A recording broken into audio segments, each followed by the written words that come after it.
Remember the Russian pipeline being blown up? Oh yeah, All right, yeah. I've started, and Right. and we're back. A dinosaur story. Give me the link. Give me the link. I need the link. I need the motherfucking link. We were talking news topics, everybody. We're continuing on that with the former Prime Minister of the UK being shitty. Oh, UK having a shitty prime minister. Who could have fucking guessed? Well, a former, but yeah, it gets a bit worse. So, you guys remember the Russian pipeline being blown up? Back in November 2020, the pro-Trump crowd chanted, "Count legal votes." The counter-protesters chanted, "Count every vote." There's a stark difference between the two. Yeah. Well. Yeah, pretty much. Didn't that prime minister quit in just like a couple weeks? Oh yeah, or 2 days? we might have a reason for that. So, you remember the Russian pipeline bombing thing? Yeah. Yeah. Okay. So she. Oh yeah, I know. We did talk about this at the start. Or it was like, oh yeah, hypothetical World War III. Come on, I'm all for it. I want to see this. Did we talk about this or did we not? I'm confused. I want to. Yeah, we talked about this. This was the only topic we talked about. All right, I'm going to the next topic then. This is the next big one. So James Gunn and Peter Safran are now the heads of DC Studios and will report directly to Warner Bros. Discovery CEO David Slavy and work closely with the Warner film bosses Steve Lucy and Pamela Abdi. I'm saying those names horribly wrong. But that's very interesting, and James Gunn has also even addressed the Ader cuts demands, and David Ader had even retweeted his response, which is very, very interesting. So what's everyone's thoughts on James Gunn and Peter being the heads of DC Studios? As long as he's not producing R-rated material, we're fine. I'm open to as long as he's not allowed to direct. I feel like it's gotta be a similar situation to Kevin Feige, where he'll be too busy to direct, but he'll still be like a producer on a lot of projects. I feel like James Gunn can make some pretty decent decisions. I just feel like he might be not a like the casting for Harley Quinn.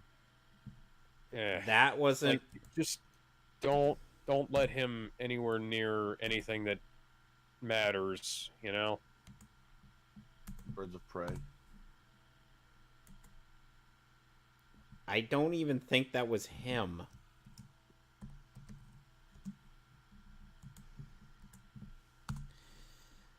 But yeah, what was I saying? It might not be, but I don't want that happening again. You were saying... I mean, as long as he lets directors do what they please and brings Snyder back, I don't give a shit. Just make good movies. You were saying... You're saying roses are red, violets are blue, ooh, true love is rare, booty, booty, booty, rockin' everywhere. It's worth noting that David actually met with Steven Spielberg and who's the other guy? The guy who did the Dark Knight trilogy. Nolan. Yeah, Nolan. Wait, Christopher Nolan. Why what are they gonna get Spielberg to direct? Superman. I mean, no, they're gonna get him. No, they're gonna get. No, they're gonna get Steven Spielberg to just stand there. And I mean, if I had to guess, would they get him to do New Gods? Yeah, I was gonna say there's like a lot of like outer space stuff they could probably do. Because that New Gods film is something that they still have to make to fit into all of the shit that they're doing. But they fired Ava DuVernay, so. You know, I have to say, a Steven Spielberg New Gods would be really interesting. I can see that happening, considering he's done well creating his own universe of Star Wars. I mean, if he's able to do that, he's able to bring New Gods to life. He wasn't involved with Star Wars. He was Indiana Jones. Yeah, he's Indiana Jones. Oh yeah, no, I was thinking of Lucas. No. Yeah. No, but either way, he made his own stuff like Indiana Jones. E.T. You know what they should do? They should buy the rights to Flash Gordon and get George Lucas to write and direct. I'm fine with whoever Who owns Flash Gordon? I'm fine with whoever they give Flash Gordon to. It's just what I'm really wondering is what sport is he going to be a pro at? From what I heard, the first time he's been brought to life, it was polo. Then it was King Features Syndicate. And then it was professional owned by football. William Randolph Hearst. So from what I heard, it was like he was a professional polo player. Then he was a football player. Then he was supposed to be a. I think it was a UFC fighter. Oh. Nope. Guess who's partnered with Hearst? Oh boy. Who? Guess. No. I don't want to guess. Right. I'm too afraid. Don't hug me. I'm scared. Wait, Ben, what? I'm gonna need you to guess. Guess what? Who's partnered with the Hearst Corporation and would know. most likely make a Flash Gordon film? Umbrella. I don't. Shinra. Companies that actually exist. LexCorp. Ben. I don't know. Wildstorm. Oh wait, they did exist. No, Wildstorm is a DC imprint. Goodbye, Gen 13. So seriously, company that exists. I miss Gen 13. Somebody we would not. Who? Okay.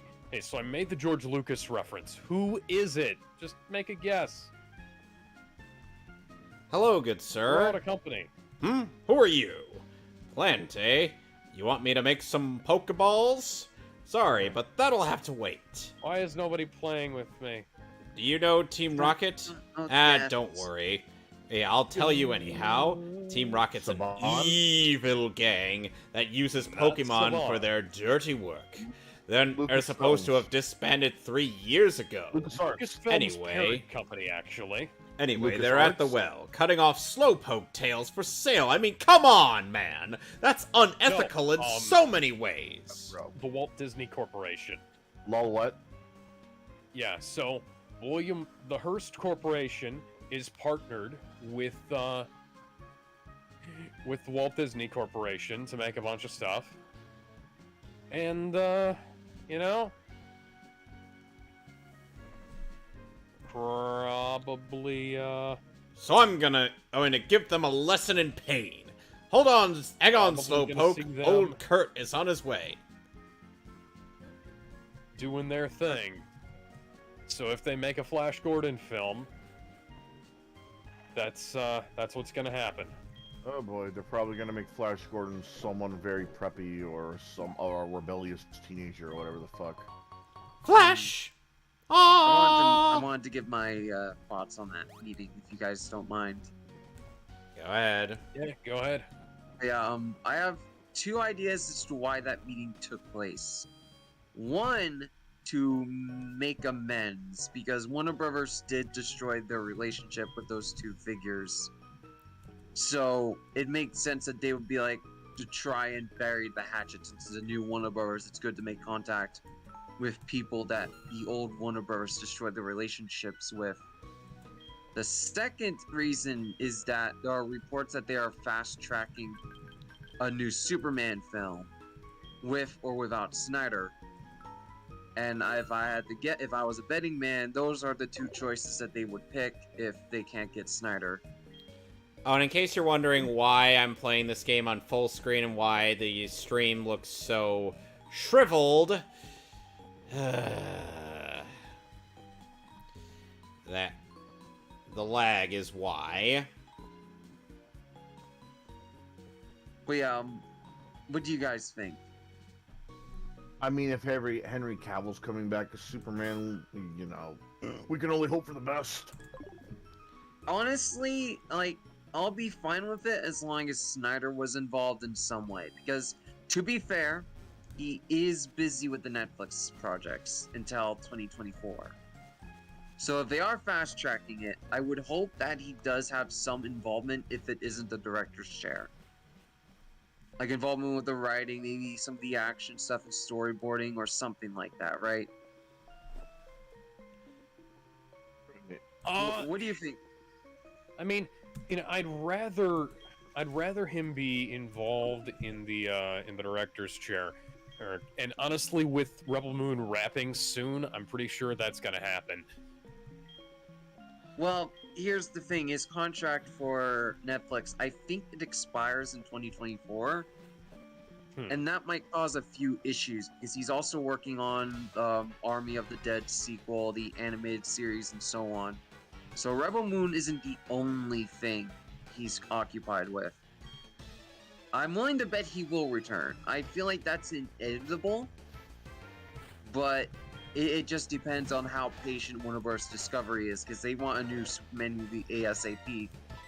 So they might fast track it and get a different director until he comes back. And honestly, Steven Spielberg isn't a bad choice. Neither is Nolan. But I just hope that Snyder does have involvement so he gets what he wants from the movie. You know, timeline-wise, if that makes sense. Okay. Also, there's been some strong hints from the actor of Aquaman of a certain someone returning. He posted I think it's either going to be... Well, hell, he's already shown that Ben's coming back, so it's got to be somebody else. Yeah, let me explain the context. So, he posted a cryptic video on the 6th, and he was very happy, very excited, because, quote-unquote, someone was returning. Keywords on returning. And that he was very happy and excited about it. He could not say what, but told people to mark the date, November 6th, on when this happened. So, a lot of people have been speculating it's Andy, the director of Flashpoint. But, again, the keyword's returning. Andy never left, so it doesn't really make much sense. And I know people have been trying to use the last word he said, Mastro, as proof that's Andy. But again, he's never left. Maestro. Yeah, like Andy isn't. It couldn't be Andy because he never left. So how would he be returning? And I know people have also been trying to use that. Maybe it's Deathstroke. Yeah, maybe so. I mean, I don't think it's Deathstroke because I don't. So they're gonna be. That's not an Aquaman thing. No, I understand that, but like, Batfleck is in the movie, you know. I could see Deathstroke being in there. I mean, he's already become famous. I think it's thanks to not just Injustice, but I think the Teen Titans original cartoon. I think it's thanks to those two that Slade became a lot more famous and a lot more wanted. I have a theory. What if they got Snyder for Justice League 2? For the next, in the next 3 to 4 years. Okay, guys, before you go on, so Alex, I just decided to make this a little less jarring for putting this on full screen, or either putting the window in full screen. I'm just going to, maximizing the window so that there's no lag. Well, most lag, anyway. Yeah, that looks pretty good. Yeah, I just decided... put it horizontal. That way I could have it on full screen and it wouldn't look stupid.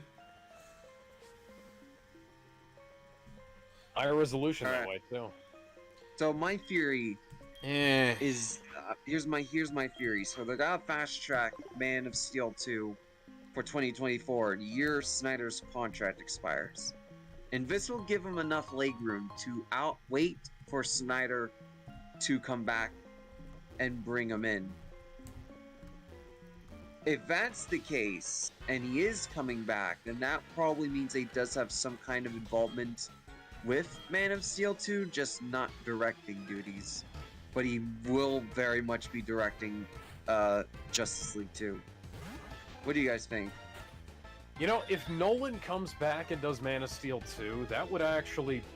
That'd be a good choice. That's probably the only...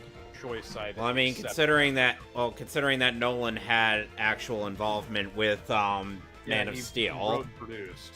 Yeah, so that wouldn't be a bad thing. And I would imagine that Snyder would be involved to some extent. He'll just be a little busy with the Netflix stuff. I was going to say, Zach would probably write on the film, and his production team, from like Man of Steel through Justice League, would definitely be involved in some Just remember, Zack Snyder's production company is hilariously titled. Yeah. cruel and unusual. Yeah. I'm betting the guys from Stone Quarry would be involved. Especially Jay Oliva. But yeah, Okay, it's gotta be interesting. It's gonna be the one of the DCU, which is now it's no longer the DCEU, it's DCU. Actually, I'm curious. The what do you names guys are still prefer? fucking stupid. I mean, yeah, Both of it's the names are clearly. fucking dumb. okay, so the Yeah. guy I'm fighting right now, is one of the various executives. Alex, you fought this guy when you went down to the Slowpoke well. Proton is his name in the remake, and unlike in the original where he can't make up his mind on whether he wants a Zubat or a Coughing, here he has both. Okay. But yeah, the DCU's gotta be interesting to see evolve. So I'm curious, very very curious in who they get. You know, whatever. You get what I mean. Especially Yep. with the rumors that has reportedly signed a trilogy contract. I hope that's true. I would love for that to be true. Please. I want that Ben Affleck versus Deathstroke movie. I want to see a 50-year-old actor fight Deathstroke. Why Not did I Batman. Why did Old I actor. do that? Imagine that title, Ben Affleck fights the Deathstroke. So stupid. Alright, I'm gonna go to the next topic. Here's one that'll piss us all off. Hercules, hang on, let me get this fucking thing open.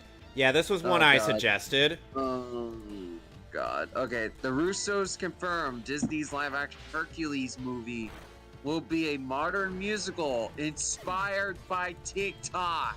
I wanna die. I wanna die. I don't even want to talk about this. As someone I'm who in loved this movie, danger. this depressed the shit out of me. I sang the main theme at school talent show. That's how much I love this film. And you want to know what the worst part is, Alex? What? We still haven't gotten to commentating over that movie. Yep. You need to invite me when you commentate over Hercules. I We've would been love trying to invite guys. you on every single one of these, but you're like, I don't know. Where the No, it's just heroes I'm busy. welcome and be waiting for me. Where the crowds will cheer when they see my face. And a voice keeps saying, this is where I'm meant to be. If they butcher that song, I don't know what I'm gonna fucking do.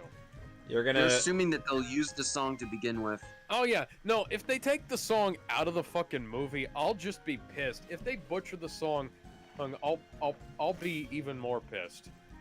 Yeah. So. Oh no. Oh, like they took my favorite song out of The Lion King. Yeah. So, No, and they no. fucked up my other favorite song. No, Alex, what they did with Be Prepared was turn it into this weird thing. Oh yeah, they We're had not talking about that movie. Let's not. Ben. We'll get there. Ben, we are going to get there at some point. Ben, you were I- joining us for that. No, I refuse. I have It's in your limits. I've contract. Ben, I would rather watch Josh Whedon's Justice League. We over already the did Lion the- King remake. we already did that. I know. I'm just saying. No, Back what I no, missed.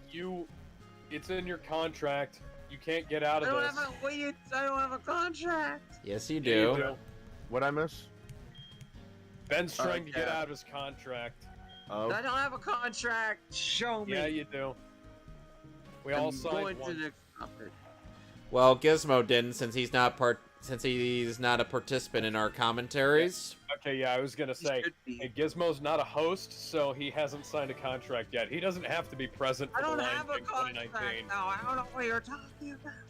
what are you talking about?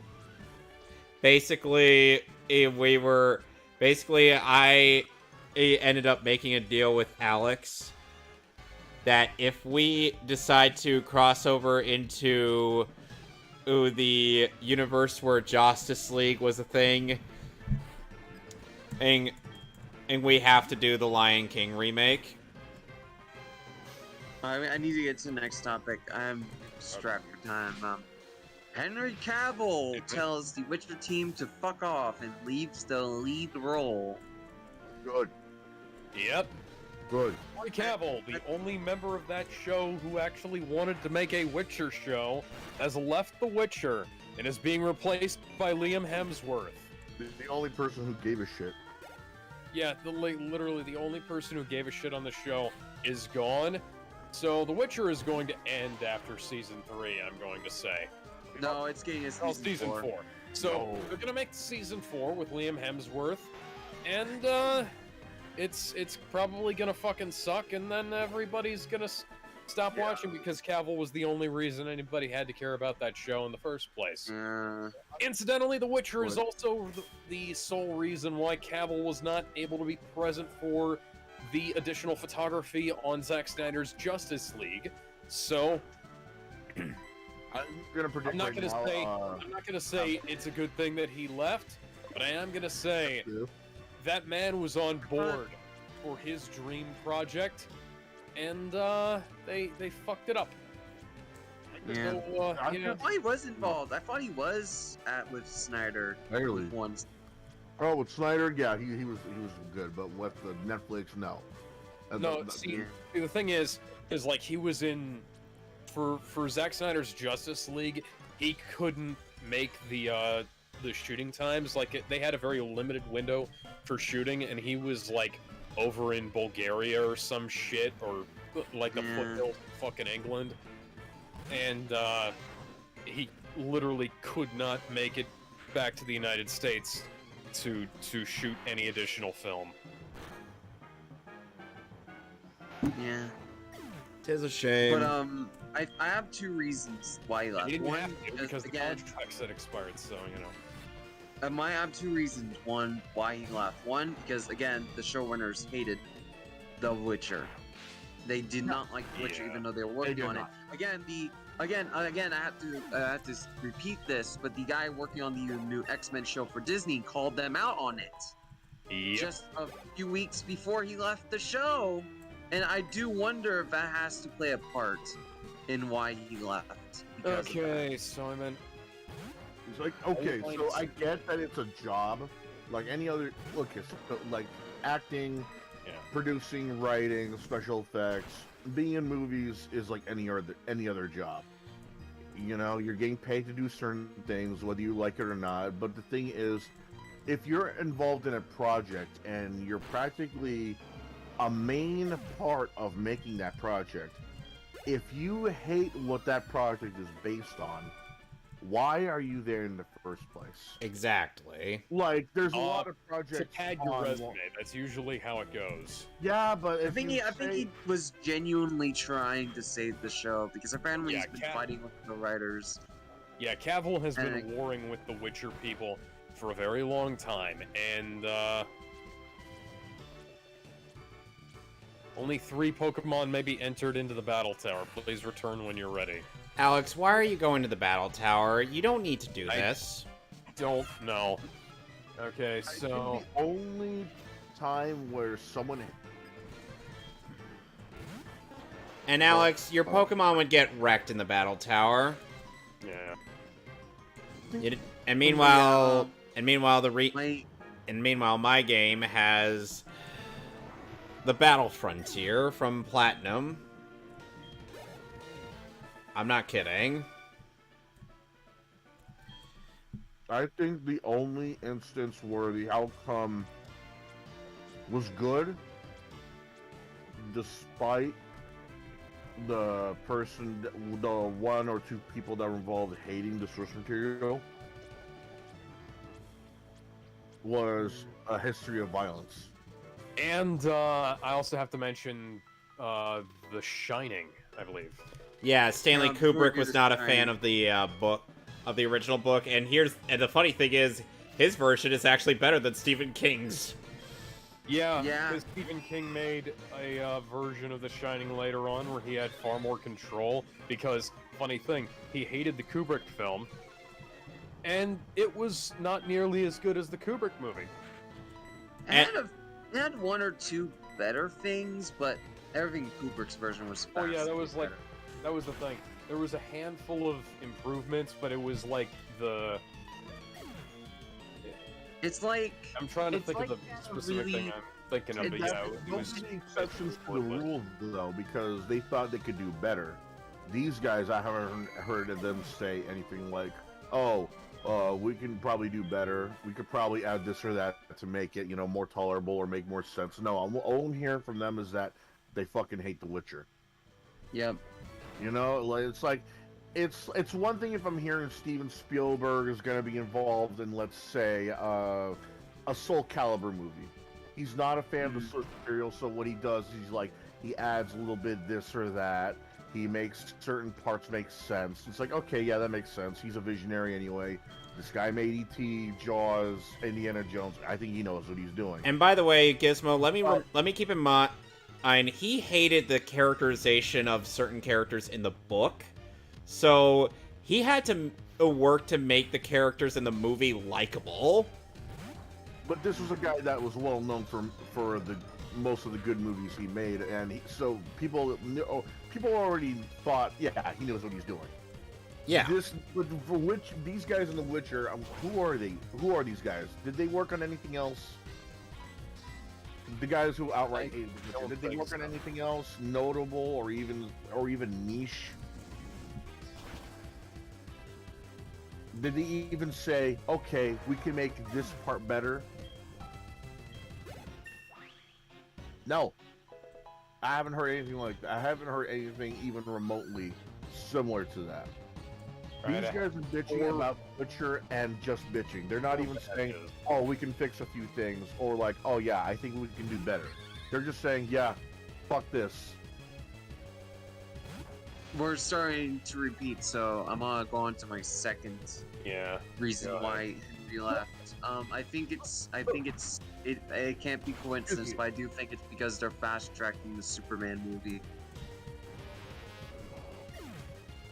And he had a choice between The Witcher and Superman, and I think he realized which way was better, and jumped ship, or I should say, He opted to go put on the blue tights. Yeah, the people who listen to him. He's like, people actually give a shit about the fucking. Well, we say that. Alex. You know. He had a choice. I don't care about the story when it comes to Superman. When was the last time even the bad Superman movies, they were somewhat faithful to the source material? What, Superman 1 through 5? No, they were not. No, Superman 3 and 4 were shit, but that's about it. Superman 1 and 2 were shit. No, 1 and 2 were good. I will not have this debate. How the fuck do you make a garbage film like that, and somehow it becomes like a seminal portrayal of superhero movies? Think about it. It's Superman like an asshole little or anything? garbage. Did he like bang random chicks or anything like Made that? so much money. I'm not debating on whether or not 1 or 2 is bad for good movies, I'm but gonna that's make not a what we're here video to talk about. where I No. review and explain exactly like what's this- Alex, that's not I'm what saying the like topic this, is though. about, so let's move No. on. But yeah, I do Anyway, think Ben, it's as you were because- saying, Sorry. I do think it is because the Man of Steel is being fast tracked. That was my point. Oh yeah, it That has was to one of be. the reasons. You And, know what? Yeah. What if they call it the Man of Steel? Nah. The Man of Steel. That's how they title their sequels, with the as Suicide opposed. Squad, You know what they'll call Ben Affleck's Batman film? The Batman. Here's what I'm thinking. Oh. I gonna do do? They're gonna call- wonder. That's a good question. How are they going to differentiate the Patterson and Affleck films? Honestly, they'll probably just call it Beware the Batman, like they did with that animated show. Yeah, the I was CGI thinking that show. they'll call it Start calling Batman the with movies subtitles. titles. I think they're gonna start entitling them after certain certain lines from their comic book. Like for example, they called the Superman movie the Man of Steel. I'm sure they're gonna. Oh, do hi, something like- Bonham. I'm sure they're gonna do like the next movie where it's gonna be called Man of Tomorrow. You know what they'll probably do? They'll probably call Ben Affleck's movie The Goddamn Batman. I'd kill to see that. The Man of Tomorrow is not a bad movie title. No, it's quite a good that one. that was one of those comic lines. That's the thing. Yeah. That's why I'm going with this. Like they're probably gonna name the Batman. It looked kind of like it was reminiscent of Year One to me because he was still amateurish. He was still starting out. Yeah. I feel like they're gonna go with like Batman Year One and that one, and then it's gonna be like Batman the second year or something like that because I mean, they already called it The Batman, so... Okay, here's what I'm thinking. It's gonna be like how the bat. Maybe I don't know anything about what they're gonna do with the naming, numbering wise. But here's what I'm thinking. They're probably gonna think of it where the first movie he says, "I'm vengeance." The second movie he's probably gonna say, "I'm the Knight." Then the third movie, now he's gonna reclaim the title of the Batman. So it's probably gonna be reminiscent of like, okay, yeah, he's just a Batman. Then he's gonna be called the Batman, the Knight of Gotham, or something like that. And then there's a third one where it's like Batman Gotham Knight. Yeah. Wait, guys, I got a better idea. He is the light of the hope of the universe. He is the creature of the night. Batman. You know, I gotta be honest, I kind of like a Batman, creature of the night, Batman. The next one's gonna be Batman and Robin. You guys have no idea what I just... Joel Schumacher's It's gonna be Batman Dark Tomorrow. You guys have no idea what I just quoted. Nope. No. Okay, so... I know we don't like Sean Schemmel, but there was actually a really funny thing he did once upon a time. No. So... He used to be funny. Yes, he used to be funny. Yeah, I know. I know, a novel concept. Anyway... You voiced Batman in Dark Knight Rises, right? No, that's not what I was going to refer to. So, okay. There was once a time at a convention where he was, like, looking around at the audience, and he was just pointing to some person who was all like, but you there, or you wanted me to do the I am the light of the hope of the universe, I am the creature of the night, and everybody just laughed. Like, seriously, that is actually a really funny clip. You guys gotta check it out. Because the first I actually heard of the audio was, like, a spoof video on Frieza being like, "What are you?" Ooh. And then Goku just looks around confused. Then he just makes that face as he says, a weird face as he says creature of the night, then goes back to being serious, and Frieza's like, what the fuck did I just listen to?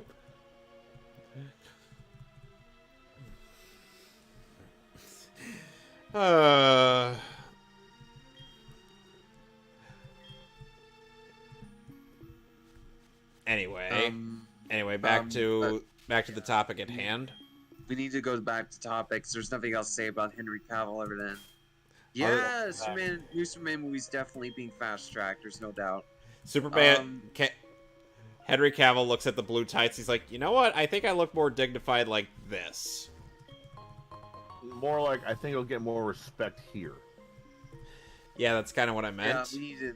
I want to start the next topic. So, A Christmas Story Christmas has been announced. It is the sequel to A Christmas Story, and it actually looks really good. Not that shitty sequel that came out years ago. We don't talk about that. Yeah, I'm noticing like a trend What where we're talking about? A Christmas Story Christmas. Oh yeah. Yeah, what A Christmas Story 2 should have been. Yeah. This looks great. Like, it's got a lot of the original actors. It has an interesting premise. I want to see this. I do too. Honestly, I'm really interested in what they're gonna do here. It looks charming, like a Christmas movie should be.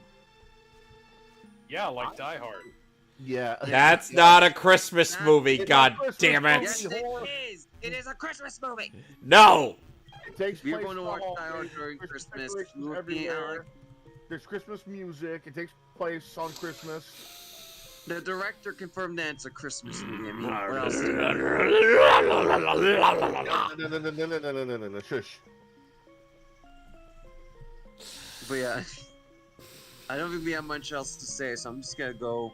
Well, I'm to the just next. noticing a little trend here. If you haven't noticed, it looks like there's a lot of these.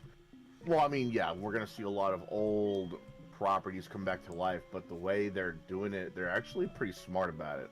If you notice, it's like the years have gone by, so we're just embracing how popular. So they're embracing. Not only are they embracing how popular this certain property is, but they're also becoming self-aware. Like if you have, like how Cobra Kai is, how Cobra Kai is, how it's not as easy as it looks to do this and that when it comes to building a gym, getting students.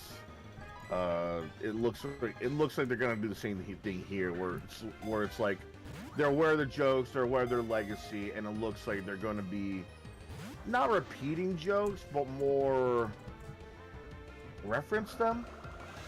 That sounds a lot worse than it might. That sounds worse, but I feel like they're gonna do it right. I hope more properties do the same. I hope more properties come back like this. Hey Honestly, guys, I found some dank weed.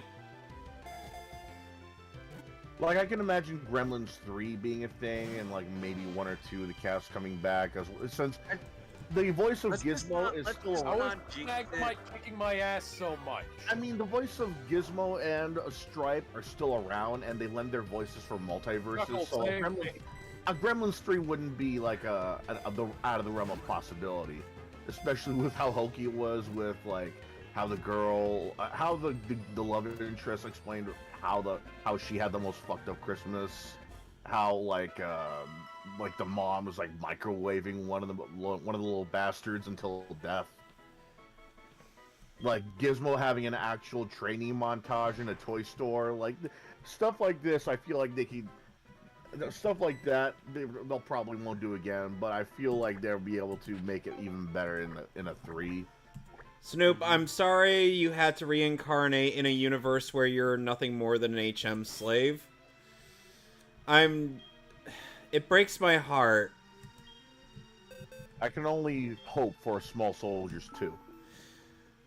They're actually doing a Small Soldiers 2? Are they? No. Are they? We don't know. No. I could only hope. That movie... I thought that was what you were saying. No, I said I can only hope for a Small Soldiers 2 because of how wacky I loved how wacky and everywhere it was, where it's like, okay, yeah, we're trying to push an anti-war thing. Oh, but we're also doing an anti-consumer thing. Oh, but this is all this action. Oh, but the human characters. Oh, but the toy characters. I like how everywhere it is. It feels like it's just I feel like it's self-aware of how self-aware it is. I'm curious. Have you seen the Stephen King short of the tiny soldiers attacking one dude? Oh yeah, I have. Oh, Alex, I see you're fighting Jasmine. If they do it like that, and I feel like it lost its charm. But if they do it again, but let's say with like anime toys, or where they get like modern day anime toys and toys based off of video games, and like let's say they get like models and like collectibles based off of like past properties, trying to beat the shit out of each other. That'd be pretty cool. Maybe, but it just sounds like, I mean, actually, I kind of like Ready Player One, so. I can only hope Ready Player 2 is good. Not better, just good. Yeah. Not the book. I heard the book. We need to get to the next topic. What happened? I was gonna say that book is awful, and Spielberg will have to make more changes than he did to Ready Player One to make it good. Wait, Alex. Yeah, is Ready Player 2 being made movie form? I mean, we can only think so. I mean, Ready Player One did well in the box office, didn't it? Yeah, it did pretty good. So, Alex, I see you're fighting Jasmine. In December 2020, a film adaptation of Ready Player 2 is in the early stages of development. Yeah, there you go. However, it is unknown if Steven Spielberg would want to dive back in, because he would know what he is getting into. And he's also said that the first film was the third hardest film he's ever made. Third worst film? Hardest. Third hardest. Hardest. I can only imagine it was because of all the rights and like trademarks and all the copyrights from all the people bitched about changing Blade Runner to The Shining, and it's like you do not understand how difficult it is to get the rights to put Blade Runner in something versus how easy it is to talk to Kubrick's estate and say, hey, can we use bits of this? Just considering how close. Please give me what I want. Yeah. That is not what I want. Wait, was Blade Runner in Ready Player One? I don't remember. In the book, yes. I think the gun was in there. Only in the book. Got it. There was a the sequence for that was The Shining in the movie was a sequence from Blade Runner. Oh yeah. That was supposed to be a Blade Runner thing, but they changed it. Right. I kind of like The Shining instead, if I'm being honest. You know what they should do to make Ready Player 2 better? What? You die in the game, you die in real life. No. Yeah. Go fuck yourself. What is that in reference to?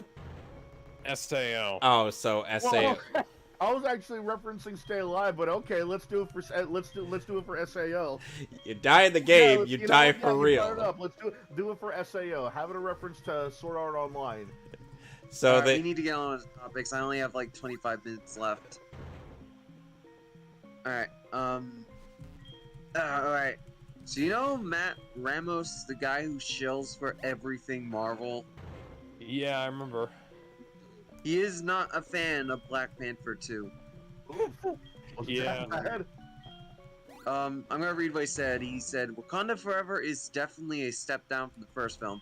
It has great qualities in Letia's performance, Namor, and the action, but there's a lot that just doesn't sit right with me that I can't explain without getting into spoilers. I'll explain more once the film comes out. Yeah, when it comes to Marvel's biggest shill, that's not good. how many people have actually gone on him for that take? Oh yeah, there's a lot of MCU stands like, oh, he's just being biased against Marvel. And it's like, he's literally the most biased Marvel fan in existence.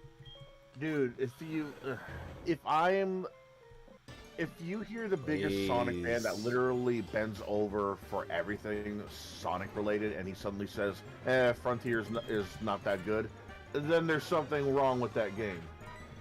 Yeah. It's like this movie. If the biggest shill that, wants to bend over and spell "RUN" 5 times is gonna say that this movie is bad, and there's gotta be something wrong with it that doesn't sit right with them. Yeah. Pretty much. I don't have much else to say unless someone wants to add something, like Alex or Kevin. Yeah, funny thing about that movie, there have been... Oh, this is so weird. So, apparently, there's been a bunch of Wakandans online saying that if you're a person that is not of color or white and you're going to see this day one, don't watch it, give it to someone else. Give it to a person from Wakanda and let them watch it instead. So, it was so fucking weird. It's a thing online. Yeah, I saw. Yeah, I quoted that, and I was like, "What the fuck do you want from us? Yeah, do you want your movie to fail?" This is the equivalent of Italians saying, "Hey, you're gonna see the Godfather remake on day one. Here's what you're gonna do: take that ticket." Take the money you're gonna get for the popcorn and soda, give it to the Italian over there instead. Because they deserve it. Hey, you don't. It's like, what the fuck? Why? By the way, Alex, you didn't beat Chuck. Froggy look like a Lapras when he's in the water. Just because they didn't have a custom sprite for every water Pokemon in the game. You ain't Italian, so you can't see this movie. It's like, what the hell? What message are you sending here right now? Meanwhile, I'm having my Quilava repeatedly banging its head against every tree until I get a hair across. Hey Alex, before we go to the next topic, what do you think?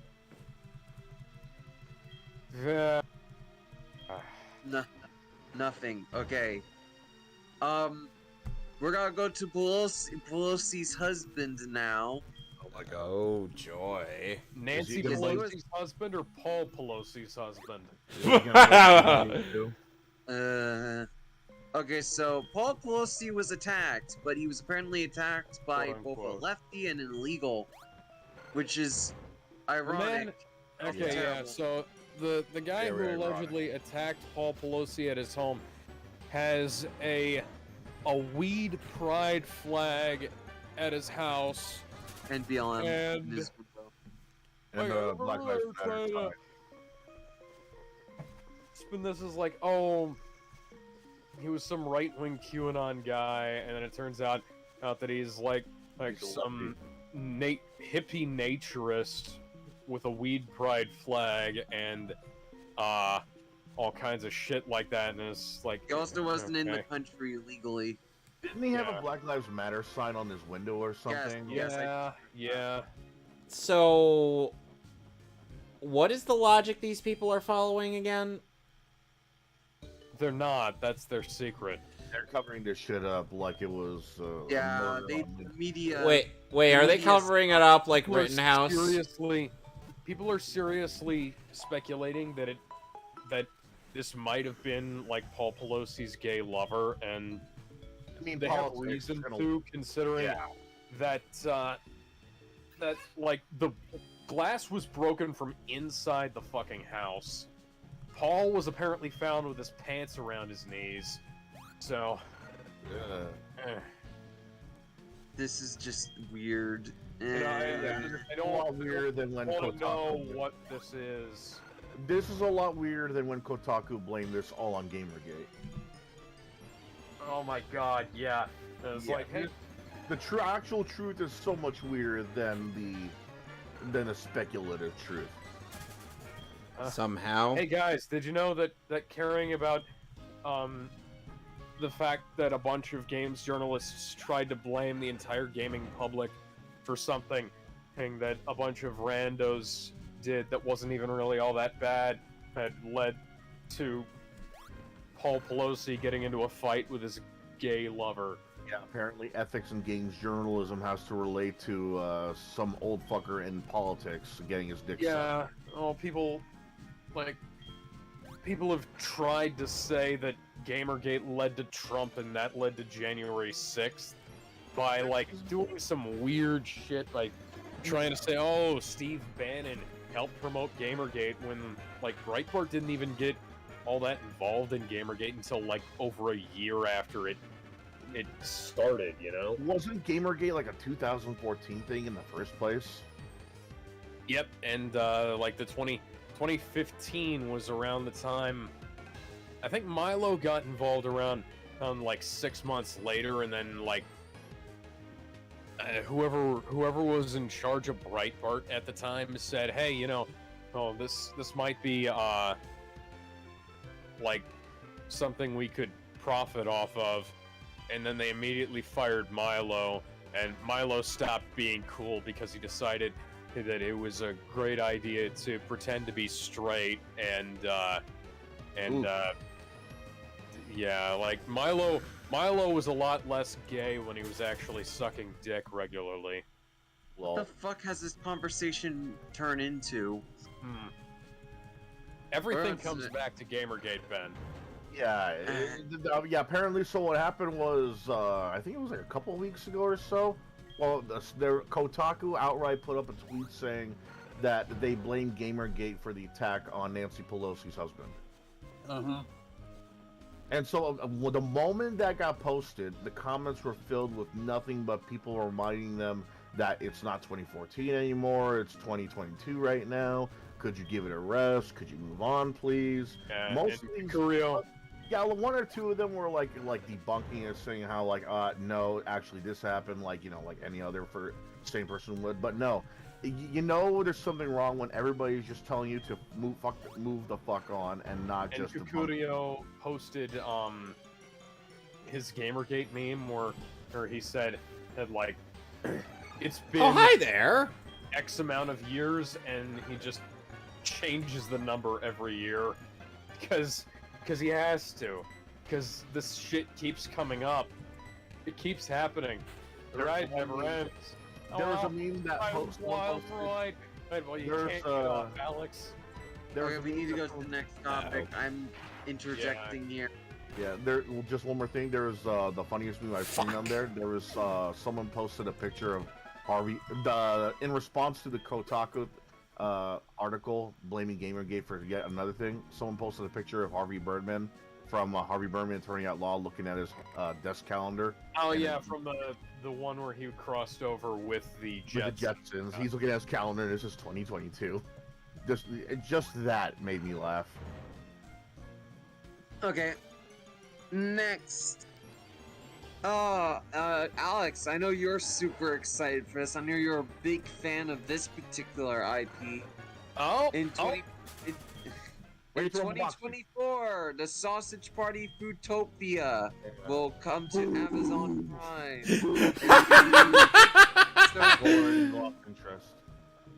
Go fuck yourself, Sony. Go fuck yourself, Seth Rogen. Yeah, I was gonna say fuck Seth Rogen, man. That guy's a jackass. That film was garbage. I actually think I liked it. It's so bad. I think it's okay to I think it's okay, but only great when you're like on like a substance, like you're high on. High on watch weed. Toy Story high instead. It's still good when you're sober. If you're drinking or if you're smoking that good kush, I think it's one of the best movies. But since more than half the people were sober, it's not that good. Bro, if you're smoking some good kush, pull up some fucking Cheech and Chong. That stuff's good while sober too. Clerks 2, Jay and Silent Bob Strike Back, Clerks 3, which I really heard was really good. Clerks 1 and 2 too. The thing I'm wondering is if they're going to do that Who Framed Roger Rabbit style they teased at the end of the first film. Ben, when I killed your brother, I talked just like this. Because it wouldn't make sense if it wasn't, because they directly set that up. A Who Framed Roger Rabbit thing is too good of a food orgy at the end of the first movie made me want to restrict Seth Rogen's access to the entertainment industry. That was the worst thing I've ever seen. That was weird. It's the equivalent of DreamWorks doing a dance number at the end. That was like, what the fuck is this? It's like if all of the notification from Walmart saying that we have Top Gun Maverick on sale for $19.99 for Black Friday. Okay, Blu-ray or DVD? DVD. Hey, either way. Go fuck yourself. It's the same price it is on Amazon regularly. I'll buy it on Blu-ray and DVD. I don't care. I already have it on Blu-ray and DVD and 4K. I'll buy on everything. If I love the movie enough, I'll buy on everything. DVD, 4K, Blu-ray, VHS, CED, Betamax. Oh boy, you are literally talking about my Top Gun collection. He has the fucking laser disc as Gizmo. Bro, he has the fucking laser disc. I actually have the laser disc. If they have it on Tiger Electronics, I'm a big enough fan to support it and buy that. Okay. We need to get back on topic. Because for those that don't remember the end of Sausage Party, they teased that they went to the real world to go beat up the people who made them. Which means Seth Rogen gets the shit being out by a hot dog. Oh, Don't you want that, Alex? That's an alternate ending. That was never. No, that's the theater. That was in the theater. That's in the theater. You're thinking of I saw Gizmo. that movie in the theater. Yeah, baby. Yeah, Gizmo. You're thinking of the pilot footage they made for the sequel that they showed off to some private groups. Yeah, it showed stuff. All right, guys, I got a hair across. Do I name it after my Led Zeppelin and band and motif, or do I give it a different nickname? Yeah, Zeppelin. Yes. But yeah, Okay. I love the idea that the Sausage Party anime characters go to kill Seth Rogen and the others. I want to see that. Yeah, I'd rather see that Rogen than die. I'd rather see that shit than a Who Framed Roger Rabbit anything concept. Save it for a good movie, or save it for save it for another property resurrection. Who Framed Roger Rabbit? As long as the human Seth Rogen doesn't fuck the hot dog bun, we're good. God. Don't make me think of things that I shouldn't. But I won't do that. I knew that was coming up. I knew that was gonna come up at some point. Highly appropriate because that song was also featured in Sausage Party. And I would do anything for love, but I won't do that. I would play any game on earth, but I won't play that. No, I won't play that. I would play any game on earth, even across the universe, but Including I Sonic won't 06. play that. He's going to Okay, play so- Sonic 06. Okay, last topic of the night, finally. No. Okay, go. Okay, Death Battle has announced a matchup featuring 2 new IPs to the show. Yes. It is Sauron versus the Lich King, which is introducing Pronounce that again. Sauron from Lord of the Sauron. Sauron from Lord of the Rings. Did you say Sauron? I can't Yeah. say it right. I'm sorry. It's Sauron. Say soar and then on. Sauron. Sauron. Sauron. There we Say go. Sauron Sauron versus on, the Lich Sauron. King, which introduces the Lord of the Rings and the Warcraft series Death Battle. This is gonna be interesting. Yeah, Honestly, that's I gotta think be it's the gonna be first interesting. time. That's gotta be really interesting. It's gotta be their first time tackling both those IPs, and yeah, it's a Very, perfect yeah. matchup. It's a I perfect think- match. I must have been hell looking for any kind of info. Well, like, it's one thing if they're looking at like the books and the movies for like Lord of the Rings and maybe the World of Warcraft games or just the original Warcraft games for the Lich King. Guys. Oh god, I can only imagine the info they have to look up like when they're Yeah. going for like Lord of the Rings Online, the World of Yeah. Warcraft expansions, the Guys. the novelizations, the Yep. comic books. Oh my god, could you imagine how much Kevin, what is Yeah. I imagine just the realized- circulation. You want to know what it? could be? Realize. You know what could be part of their research? What? Canonizing arguably the best player in all of World of Warcraft. You know they're gonna reference that. They are Oh, 100% Leroy going to Jenkins. reference. Yeah, they're gonna reference Leroy Definitely. Jenkins. that. Oh my god, what if that was in the battle? One of the minions to the Lich King's like reward, and he gets obliterated instantly. It's not going to be as obvious. It's probably going to be like one of them is like just saying it backwards or something. Oh my god. Oh That's god. great. I mean, I need there is that. Either way, we're in for a treat, guys. We're gonna be eating tonight. Oh boy. And this is coming from someone who isn't a fan of Death Battle. Even he's excited for it. I'm excited just to see what they're gonna do with it.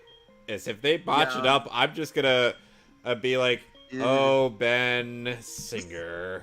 This makes you wonder if they're this- gonna go back to like other characters that have been based on books or even explore more MMO characters. Yeah. Like, are they gonna go back to Harry Potter? I mean, like, are they gonna go for can see Narnia it. characters?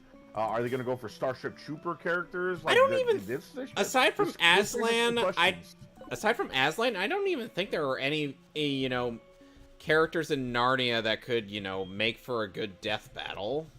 would like to see Yeah. Starship Troopers like go in a death battle. But yeah, I was gonna say, season 9 of Starship Death Battle Troopers versus the Colonial Season- Marines. season 9 of Death Battle's been pretty freaking great. Like not like 10 out of 10, but like an easy 9 out of 10. Honestly, like there's Funny, been some consider really, it- really good stuff this season. Oh, hi, Kimono The Girl. Jason the Jason Voorhees versus Michael Myers could have been a lot better. Yeah, it could have been, but it was still really good, especially the analysis. The analysis was great. True. Yeah. Let's not spoil it for Alex, though. He hasn't seen it yet. I don't want to Well, spoil. The here's silent one spoiler slasher kills the silent slasher. Here's one spoiler. Oh my god, No, how could you, spoiler warning. dude? There are You can't silent just slashers in spoil that it. Here's one legit spoiler I can give you. It's not live action, which is disappointing. Yeah, it's animated by the people who did the John Wick versus That was was good good too, but It is- this According was to the one credit, death battle it they is- could have at least. Hang on. Hang on. This According is one to death the, battle.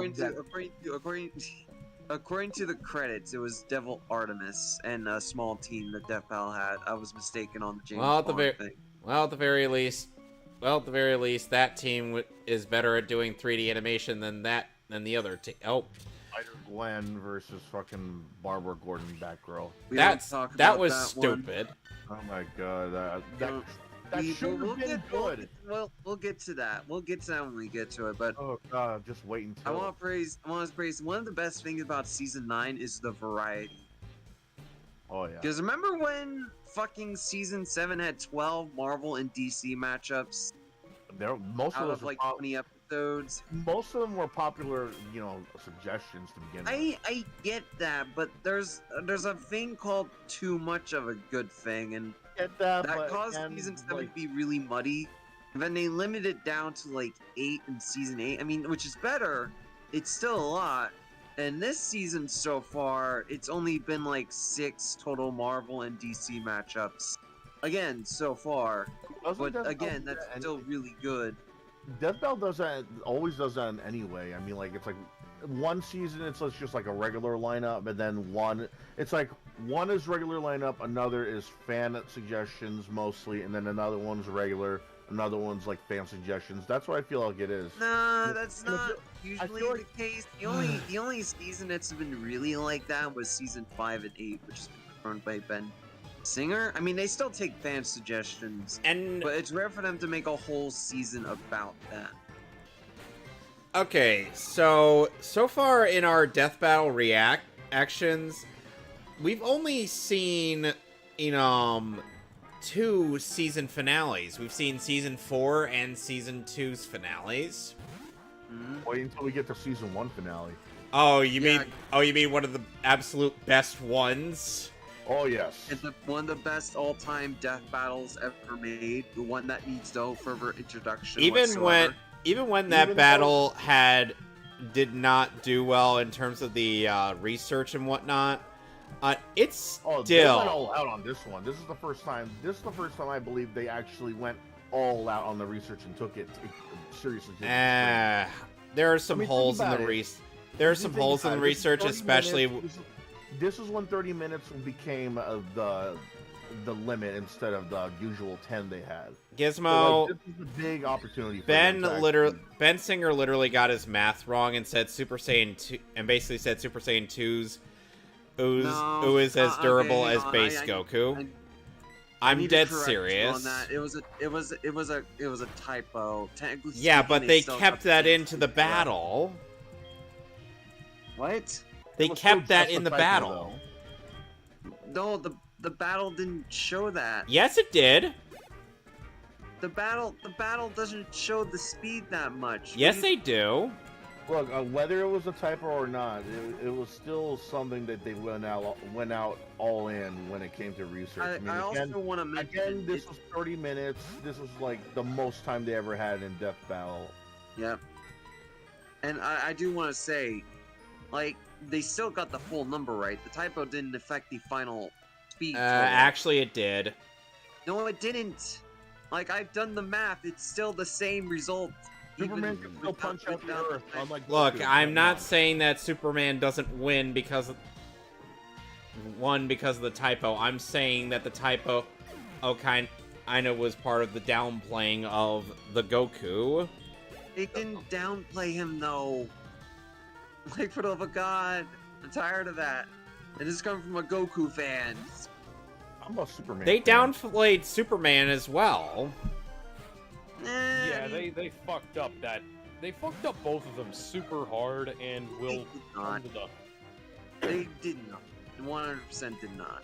They were pretty spot on. I mean, argue. Is that those are still 2 of the worst episodes of Death Battle ever made, just because that. Oh, hell no. It's not the worst episode. Here's the thing, Alex. The fight. No. It's not Epion versus Tiger Zord bad. No, it's not it that. It's one of the best episodes ever made. It's not so even shit. It's not horrible. No, it isn't. What are you talking about? It's not even not good. It's nowhere. It's phenomenally good. It is nowhere near that bad. it is not even bad at all. It's a phenomenal episode. Even like the most diehard of Death Battle haters have admitted that's fantastic. Even Kevin has it as his time for a Death Battle ranking. Well, the thing, I'm and just- here's the I'm thing, seeing that's more. fanboys. And here's the thing, that's more for the fighting and the character writing. The analysis I can take or leave. Boy,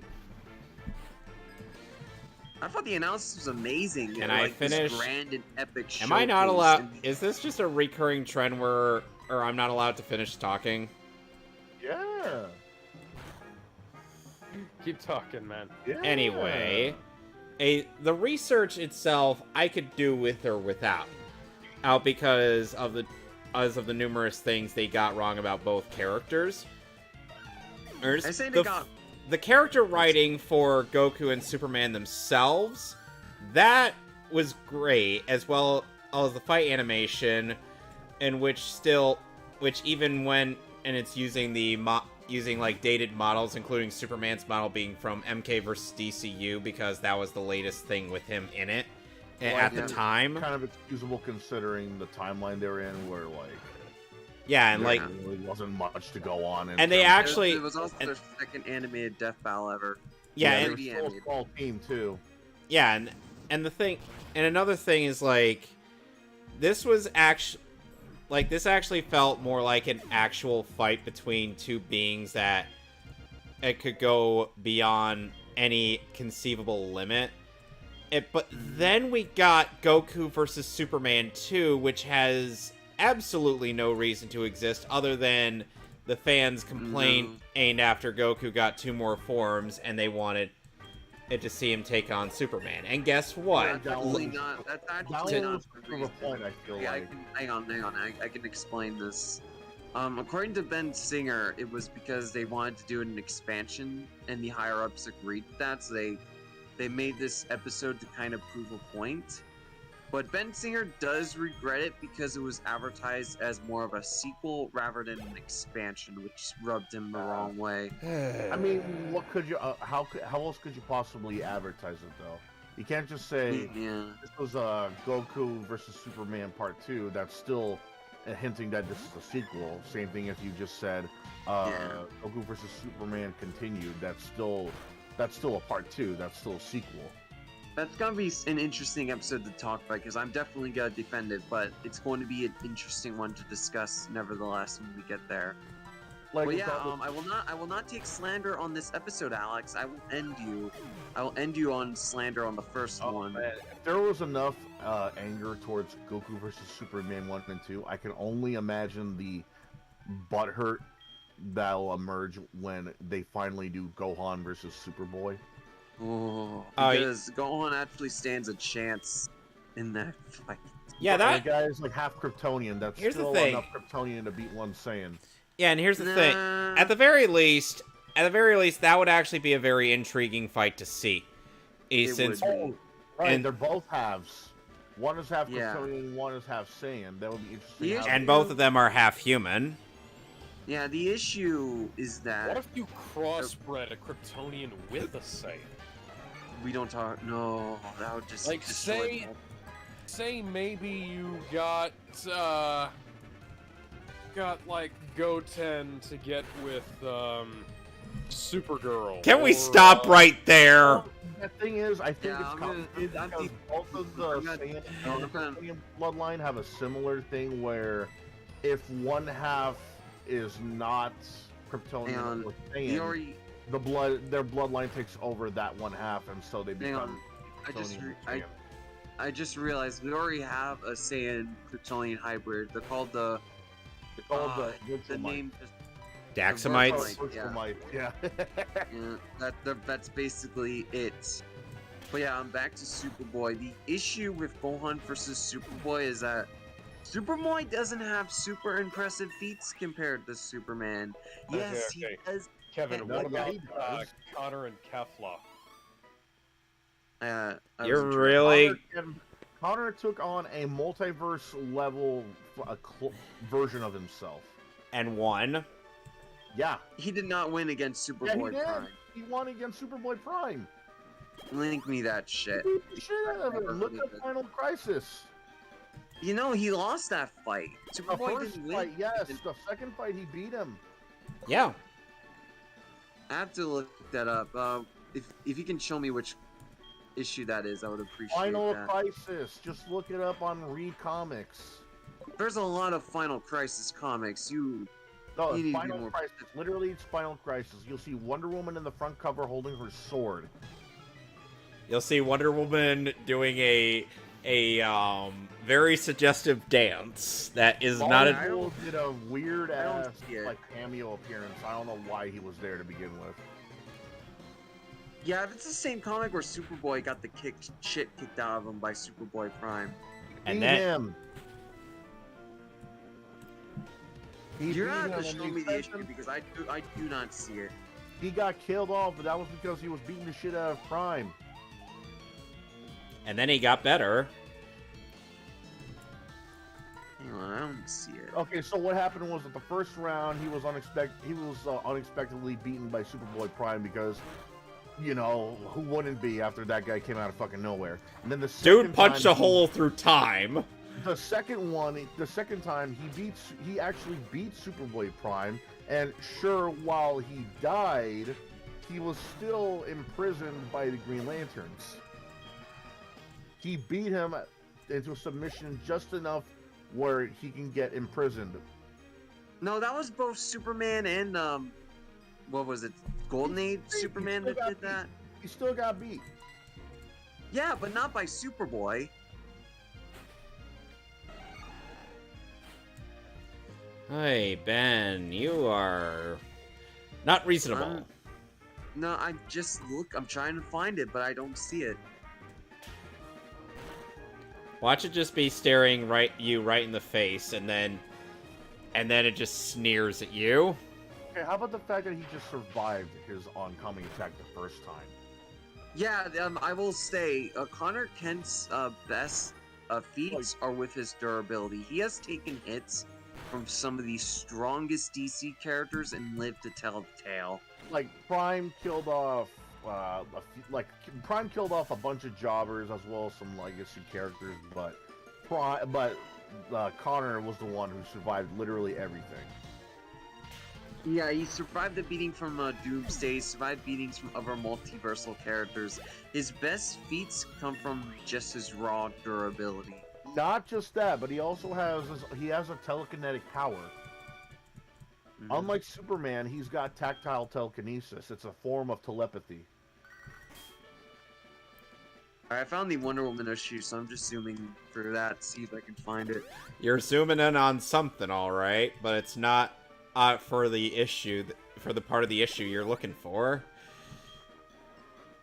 I'm just trying to find if Superboy fight. Hey, Alex.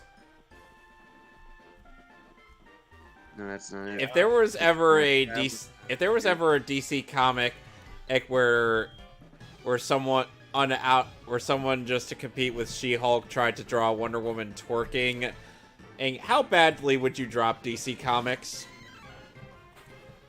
I already don't fucking read many comics. I don't see Wonder Woman twerking at all, man. Not even on accident. Yeah, I know. I know, Gizmo. Yeah, I know, Gizmo. That's the joke. Yeah, it's not. No, but She-Hulk, I can see it. She-Hulk, I can see doing it. It's just they pulled it off in a weird ass way, and the jank ass CGI. Yeah, it's like honestly, I think she looks good, but that's working. It does not. It looks fucking weird.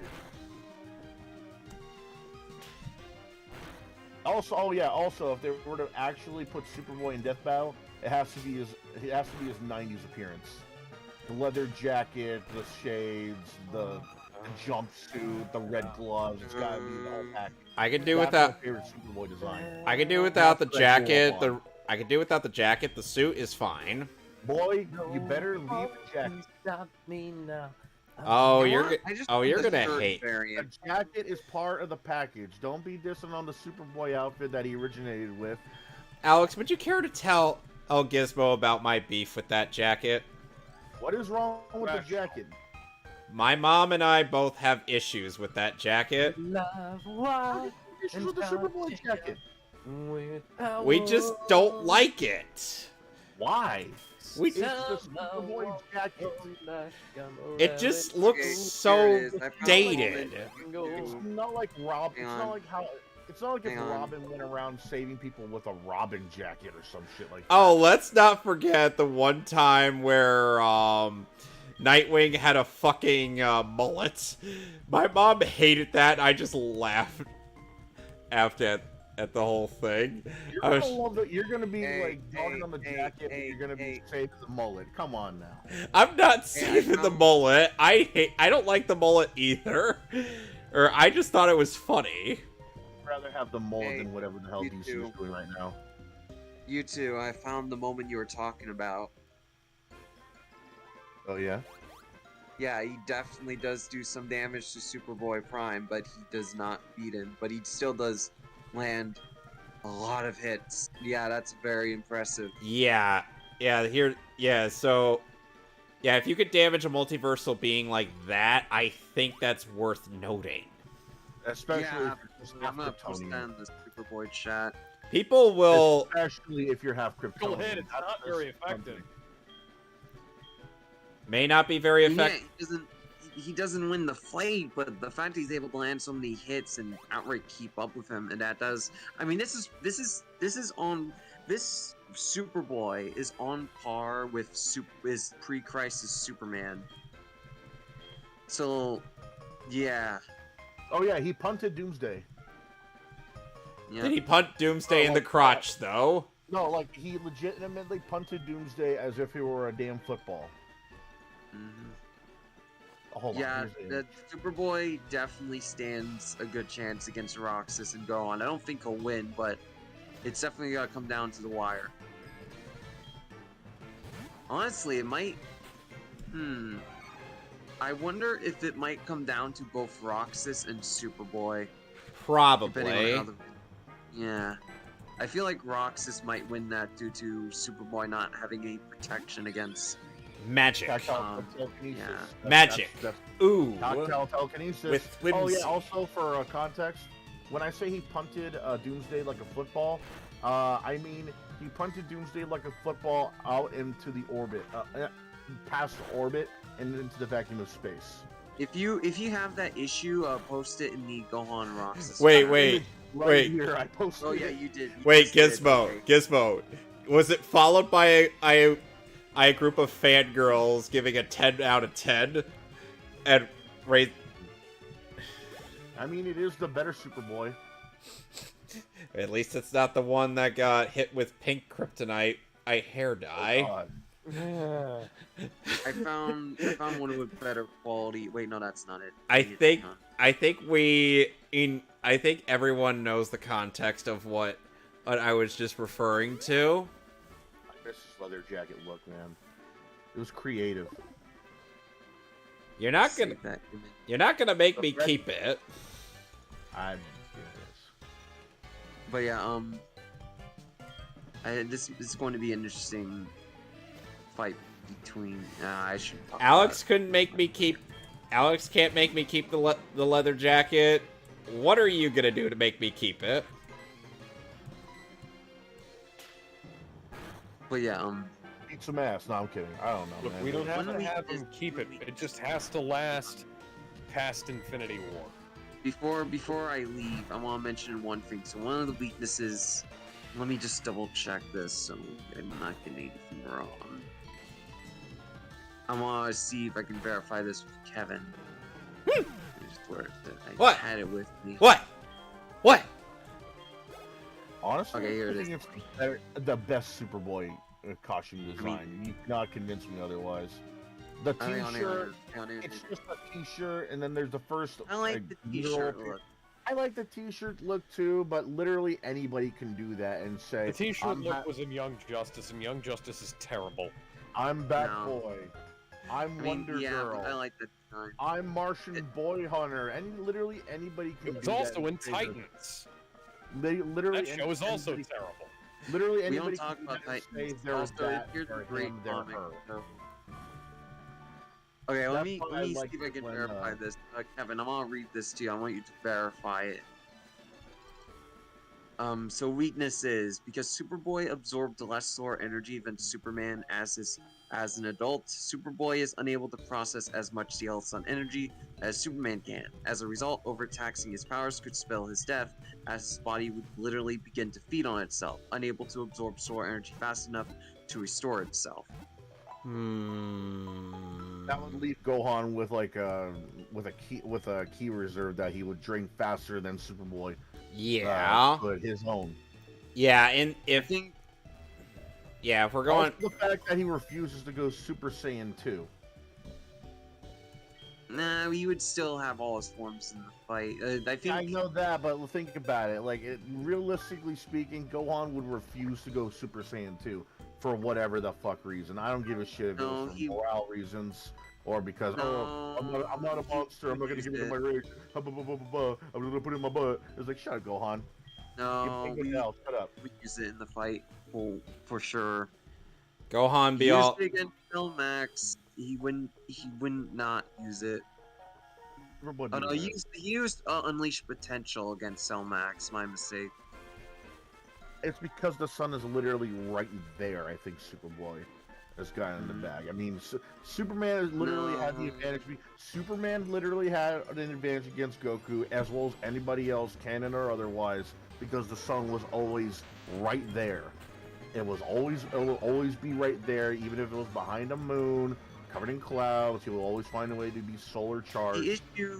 The main issue is that Superboy is less experienced in that. He's never really. I mean, he has a few feats on par with Superman, but not as. Oh, and let's not forget that Superboy is actually a better hand-to-hand fighter than the Man of Steel. Yeah, that's gotta be worth noting. He likes to go up and close a lot more than Superman. Before I disappear, one thing I've realized, whilst Gohan and Superboy do have somewhat of a limited supply, Roxas' supply of magic always refills itself. Yeah, but he's still human, isn't he? I mean, like... he's a nobody. I mean, we can debate about it, whether... Because, no, he's now half heartless or half nobody, whatever the fuck, but... I mean, that's still just a monster. That's still just half human, part monster. I mean, part yeah, monster. he's human, but these humans can destroy where multiverse. Is he getting? Like, he's still got a human body. It's not like he's gaining anything from being a. I wouldn't even call it. No, hang on. Kingdom Hearts biology is fucking weird because they don't have human heart organs. They have like a heart thing. Yeah, literal heart. But the thing is, like a heart. What I'm saying is that Heartless and Nobodies, no one really... There's nothing really saying that you gain a certain something or lose a certain something. Oh no, I'm not saying that. Nobody or half Heartless. I'm not saying that. I'm saying that it doesn't really matter. It doesn't. No. I'm saying that it doesn't. I'm just saying that it doesn't really matter because the humans in Kingdom Hearts are some of the most overpowered characters in fiction. So it need not apply. Wasn't there just a regular Joe Schmo that got attacked by a Heartless in the first game? And got his heart taken? That guy didn't have any humans aren't really overpowered. It's just like if you're... No, I'm talking about magic. If you're an actual Squeenix character that they put thought into, then yeah, you're going to be overpowered if you're a Kingdom Hearts character. If you're missing the point. I'm talking about like the humans that actually matter, not all. Yeah, that's what I'm saying. The humans that actually matter. Rocks, Roxas, Squall, Yuffie, they're still human though. There's and because they're... It doesn't matter though because they're so overpowered. It doesn't matter. And it's like this. Ladies. Like this, though. Gohan being half Saiyan, Superboy being half Kryptonian, they both still get... I'm just saying, like, being human doesn't matter. It genuinely does not matter when it comes to Kingdom Hearts. Because, yeah, it does when you hit the first time. It doesn't, because, like, the biology is completely different. Like, I don't even know. I'm guessing you can call it human in terms of Kingdom Hearts, but not in real life. Guys. It's a disadvantage, though, because... It's a disadvantage, I say, because... Gizmo, Ben. End it. No. Okay. I mean, Ben. Because Ben. Say one more thing. Ben. No. I'm gonna just say one more. No. Thing. Right, disconnect. No. Right. No. We'll try and beat both their asses. And Yes, Rox that's is because Superboy debatable. Prime is way overpowered. And therefore, Yeah. Superboy beat both their asses. Yeah, actually, Superboy would beat everyone there. Superboy Prime, because he has beaten the Batman who laughs while he was a god. And even he Superboy has to admitted wear his 90s getup. Superboy's got to wear his 90s getup. There's no other Talking costume. about- Might be. No, I'm talking about the Prime version. I know, but I'm talking about regular Superboy now. Yeah, I hate what sprites are only available for Superboy then. I know there's this the regular T-shirt design, but I know there's someone out there that might have made an edit with his 90s look. No, there isn't. There's somebody. I checked. It's only like the low res versions, unfortunately. Yeah, I still prefer his 90s look. It had more character. It had more character to it. If either of you guys had gotten up to the point where I'm at with Bleach or Naruto, then we would be able to talk about my suggestion, but we can't. It's like this. It's like this though. Like the T-shirt design, I don't mind it, but it's not unique. It's not really saying who he is. It's pretty much just saying anybody can do this, and not in a good way. Because let's say there was a girl let's say Wonder Girl did this. You talked about that. Yeah, already. Okay, do we have another topic? No. No, that's it. That's all the topics. I need to go. Yeah. Go. I'll see Go you guys, now, Ben. See you guys Friday. Go away. Bye. Go away. Before we get into another fight about some stupid bullshit and 90s Superboy will be 5 hours. Okay. Superboy is my boy.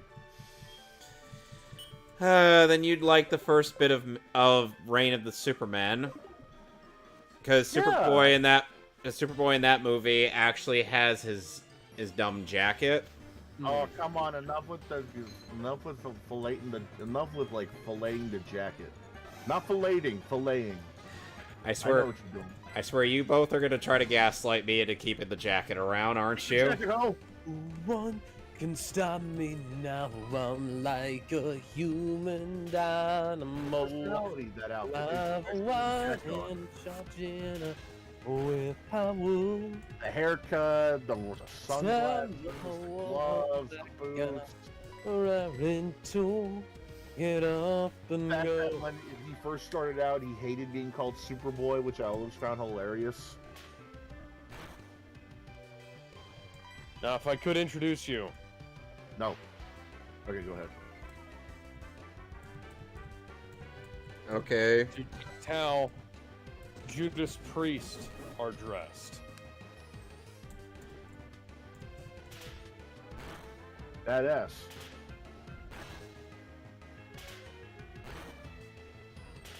Breaking the law, breaking the law. Breaking the law, breaking the law. I find it funny how Godzilla vs. Kong had that song in there. I gotta go, guys. I gotta run some errands. Alright. Nice talking to you guys. Alrighty Same then, here. we'll see you later. Yep. Oh. I swear.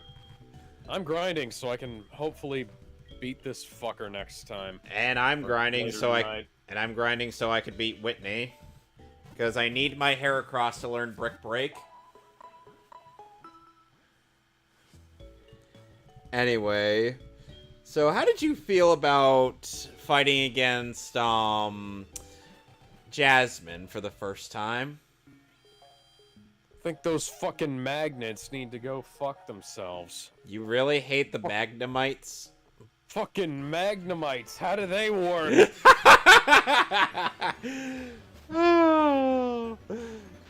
I'm surprised you're having a problem with Jasmine. She's one of the easier ones. I don't know how it is, but apparently I'm under level. Well, I out-leveled them by like twice for my toughest Pokemon, but I got my ass kicked. you got your ass kicked by a Steelix. Yeah, that too. Okay, so I really don't understand the fondness over the dumb jacket. You can't convince me that's a good design. Fucking awesome.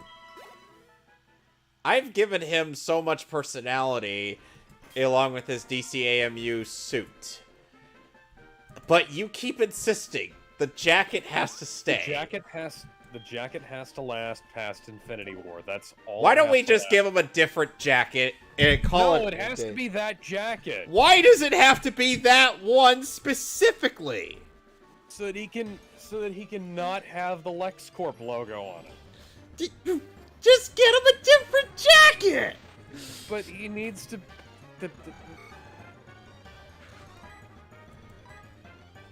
Oh my god. You are very insistent on this, aren't you? Yes. The answer is still no. Because I remember that scene from Reign of the Supermen.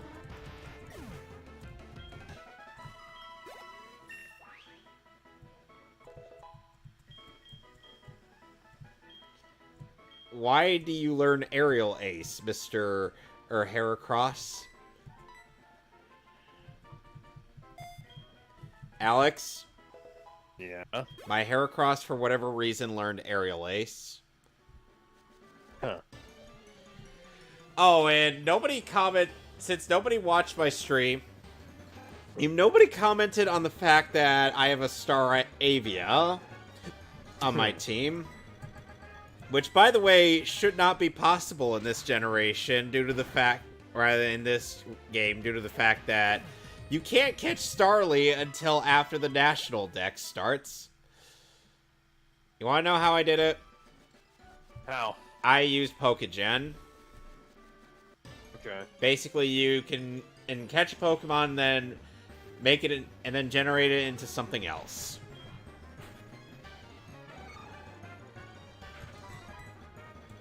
Max fainted, but thankfully I'm right outside the Pokemon Center. And by the way, Alex, this is literally going to be the only way I get trade evolutions in Gen 4 games. Because I can't trade via DS emulators.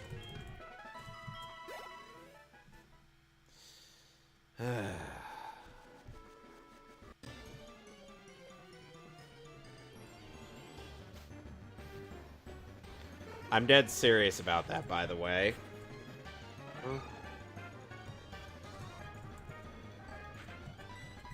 So, do you think that, do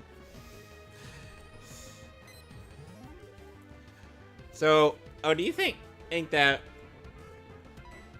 I wonder if I should just stream myself playing Minigame Island before we do, before we actually figure out the board or playthrough.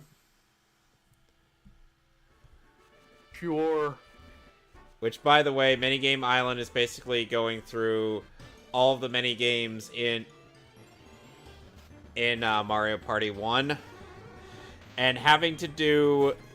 and having to fulfill certain conditions... Half its health bar, how is it not very effective? It just isn't. You don't question it, Alex. It's like, what's it called?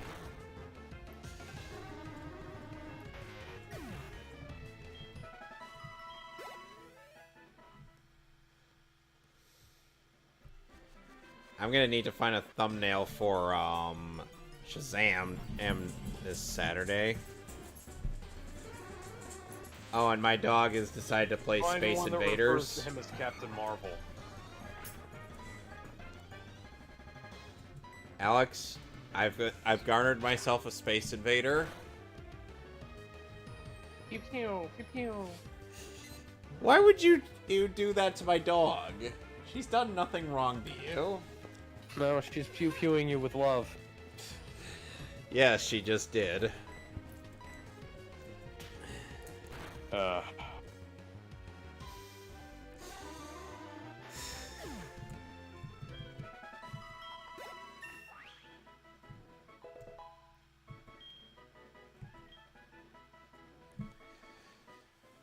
Wow, my Heracross has some really good special defense.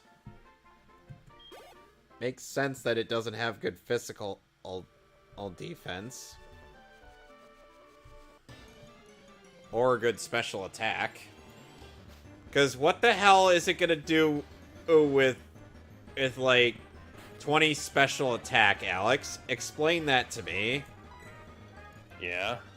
Explain what it's gonna do with 20 special attack.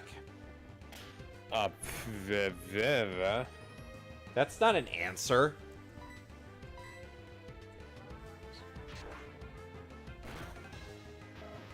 Yeah, I know that's not an answer.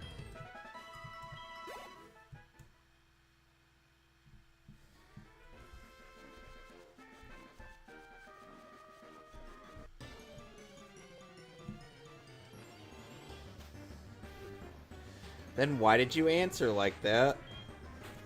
Because I don't know what to say, you know? Ay, ay, ay.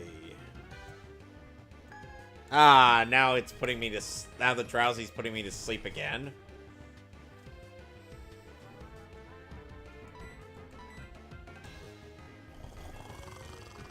Oh. Hold on a sec. Let me actually check my stream.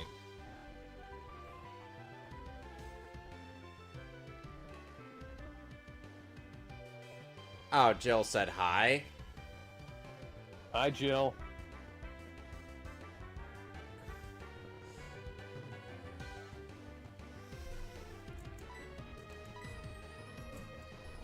You want to know what's one thing about various characters that makes my older sister or not like them as much, especially when they're villains? Is if they had if they have mustaches. She's not a fan of that for some reason. I'm like, but a lot of people would say the mustache makes them better.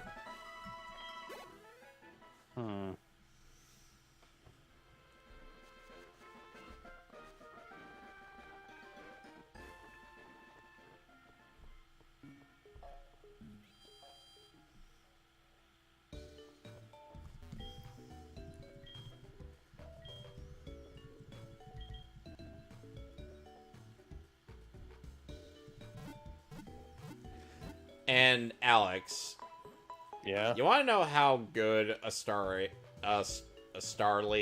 or at this point a Staravia is? What? Well, let's just say it's by far the best regional bird for good reason. Like, it takes full advantage of the fact that it gets really high attack. Oh, and it also has Intimidate, which is actually kind of busted as an ability. You want to know why? Why? Intimidate lowers your opponent's attack by a whole stage. Okay.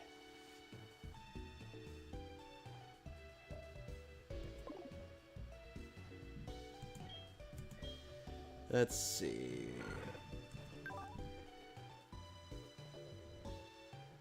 Okay, it's weird that my Quilava has lacking physical defense, but nearly on par with special attack, special defense. Oh, and its special defense is the same as my speed. Meanwhile, Heracross. How's your... And in case you're wondering what are abilities, Alex, abilities are things that are introduced in Generation 3. Okay. When and if you get to doing Emerald, you'll see what I mean.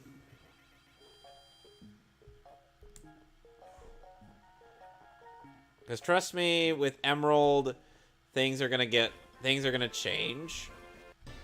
Whether it be for the better or worse, that's entirely up to you.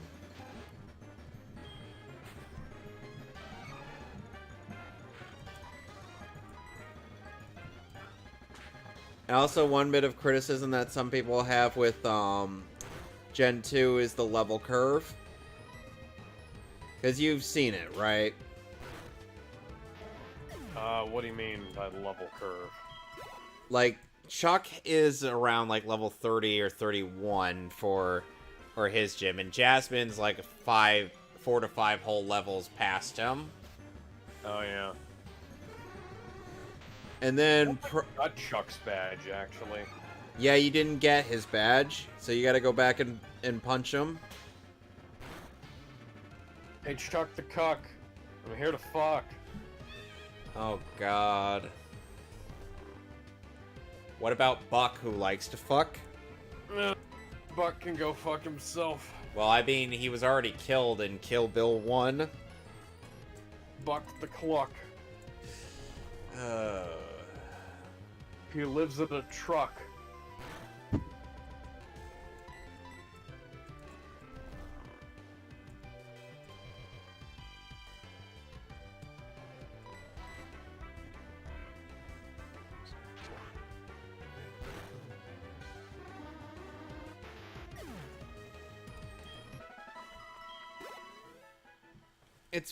And I find it weird how Heracross has this strange moveset.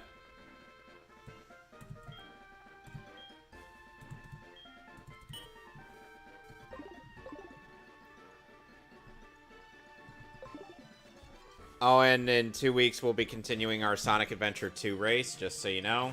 Nice. Been looking forward to that. Well, you gotta make sure you get through Meteor Herd. I already got through Meteor Herd. Well, you gotta make sure you get through Crazy Gadget then.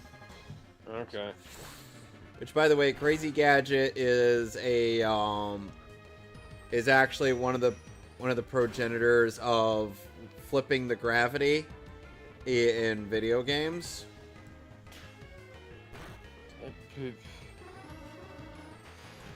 You'll see what I mean.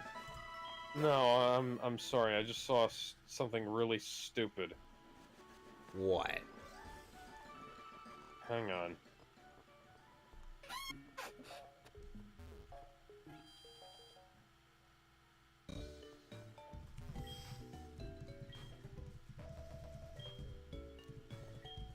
By the way, your friendly Ariados is now confused.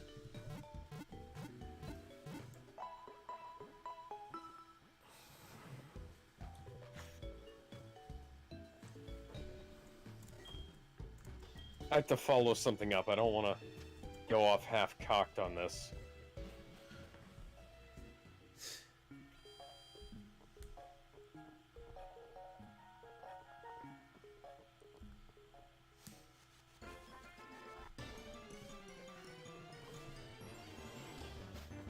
Okay, so Palmer Luckey, defense contractor and father of modern virtual reality, this is via Vice, by the way, Okay. has created a VR headset that will kill the user if they die in the game they're playing. What? He did this to commemorate the anime Sword Art Online. MetaQuest Pro, hooked up with 3 explosive charge modules above the screen, aimed directly at the user's forebrain. What the fuck? I don't think that's something you should do. No. That's unethical. Yes. There's a reason why it's fiction. I have plans for an anti-tamper mechanism that, like the Nerve Gear, will make it impossible to remove or destroy the headset. Even so, there are a huge variety of failures that could occur and kill the user at the wrong time. This is why I have not worked up the balls to actually use it myself. At this point, it is just a piece of office art, a thought-provoking reminder of unexplored avenues in game design.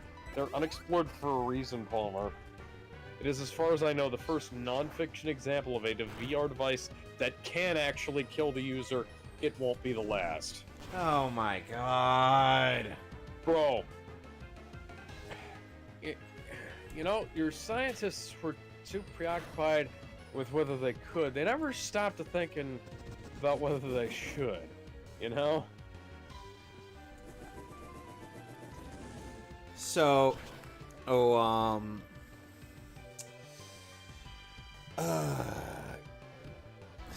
So, you saw what I shared to you, right? Where? About that on our DMs. You saw that bit of bullshit that happened in Nebraska?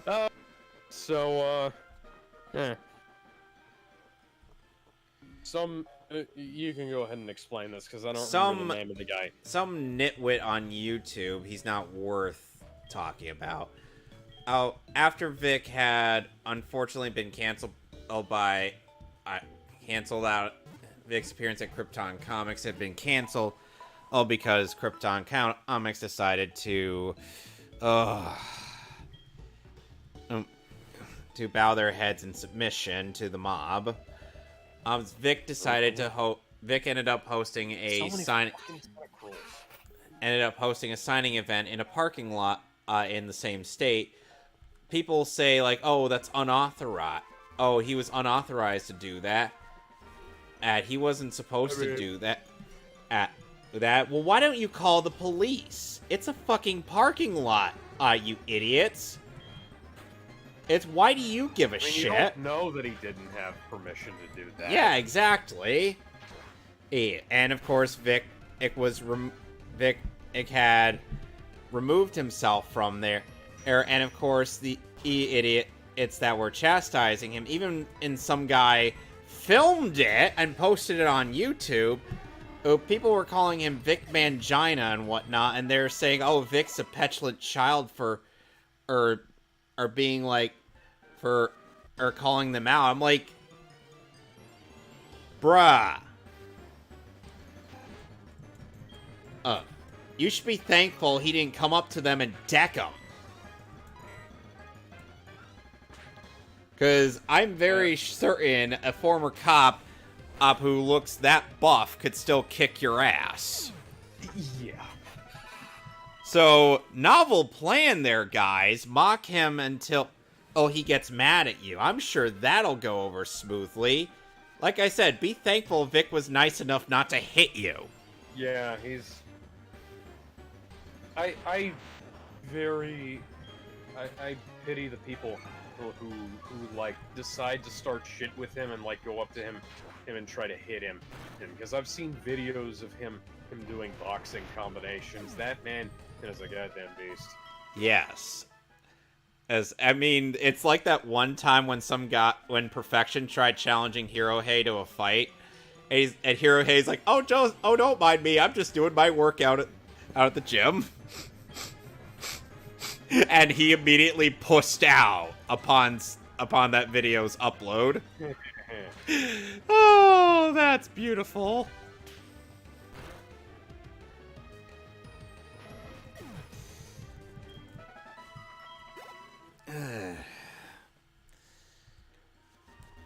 I swear. And then, of course, and it's like, and after enough of taking so much criticism, the original uploader of that video ended up privating it, and Kalen Saucedo is like, "Oh, we gotta archive this." I'm like, bitch, go get a fucking life. I hear McDonald's is hiring.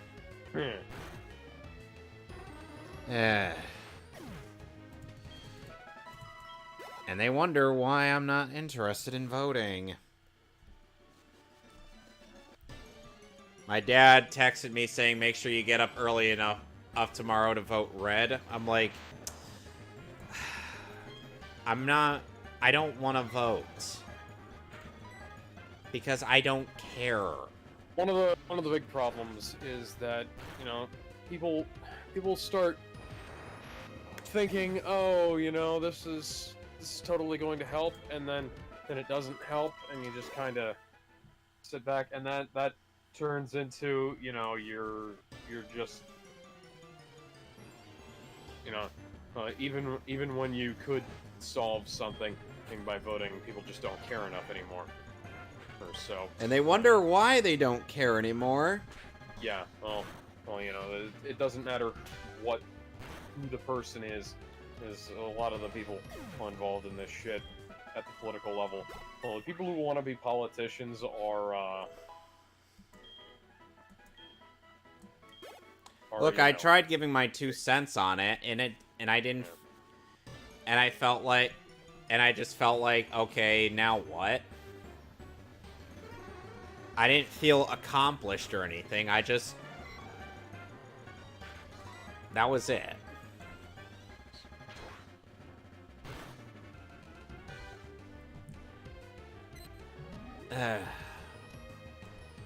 And of course, on the Open Chest Animate, a podcast channel, or a Discord server, Andy has to be all like, "Oh, Vic was booted out of something I worked, out of an event that I worked at," and then when asked to show his receipts, he responded, "Oh, I don't feel you've earned it," and Saferus is the guy who runs that server, is like, so in other words, your source is that you made it up. Yeah. And Andy got fucking wrecked.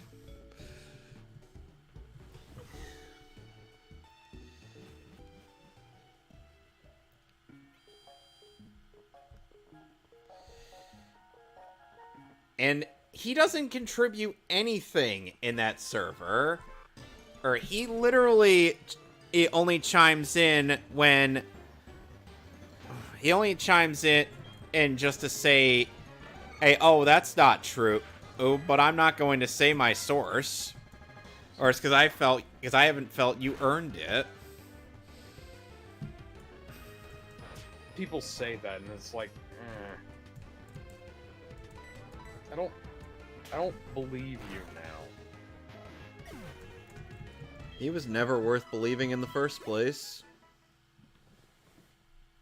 Yeah, it's like I already didn't like you, but didn't believe what you were saying before, and now I really don't believe it. Probably also didn't like the person, too, let's be perfectly honest, because Yeah. not forthcoming with your sources, it's kind of irritating.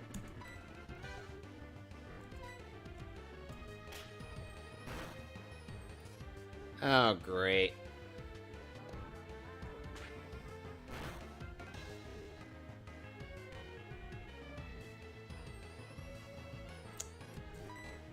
Jester doesn't understand why I removed his permission from the voice channel. Oh, yeah. Yeah, we had to remove Jester from the ability to host the show. Mostly due to the fact that we don't do spurging around here. Yeah, constantly getting into fights with the other members of the cast. That's constantly having like spurg outs over random nonsense. Granted, we do stuff like that too, but it tends to last less time and not go on for hours and hours after the show fucking ends. Yeah. I don't want to like air too much dirty laundry here. It's just like that. This is something that happened on air and then continued to happen off air after the show was over. So, yeah.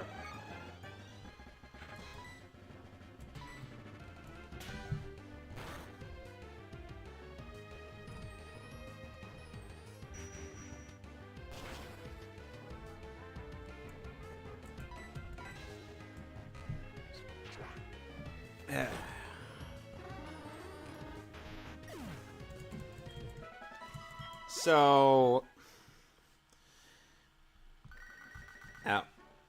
Hiker's calling me. You want to know something funny, Alex? Yeah.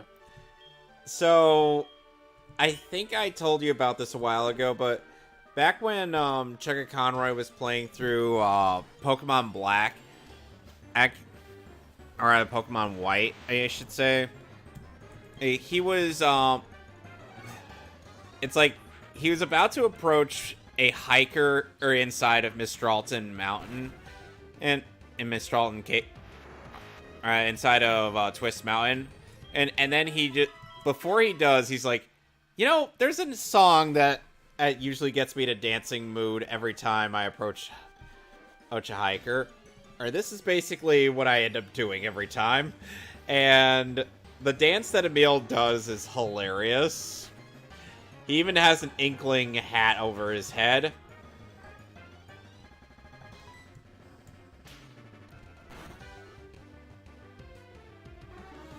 Hold on, let me...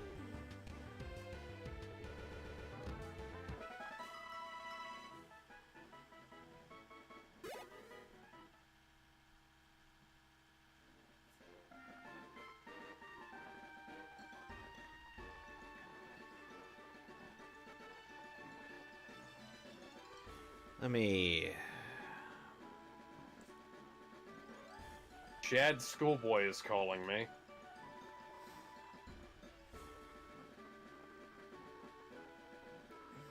I should stop giving my numbers out to all these stupid fucking Pokemon trainers. Here's the thing, there's a definable limit to how many people you can have register in your Pokegear in the original version. Huh. That's not the case with the remake. In the remake, you could have literally everybody you could possibly register, including the gym leaders. Because yes, there are rematches that I gotta go through in this game.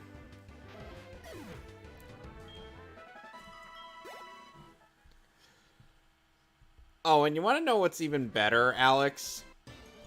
What?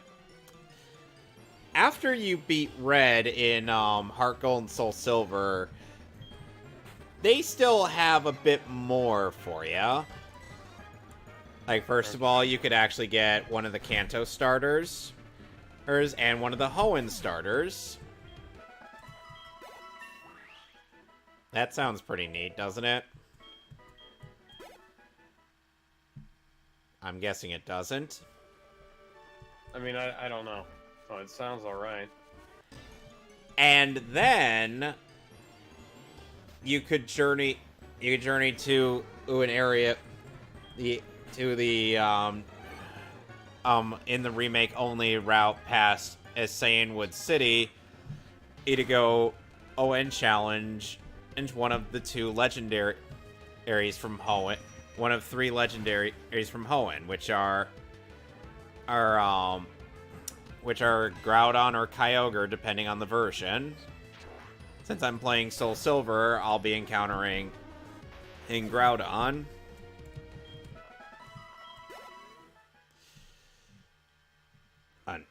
If you find a way to get both Groudon and Kyogre in your thing, or rather their items, the red or blue orbs, you could get the green orb from Mr. Pokemon and challenge Rayquaza.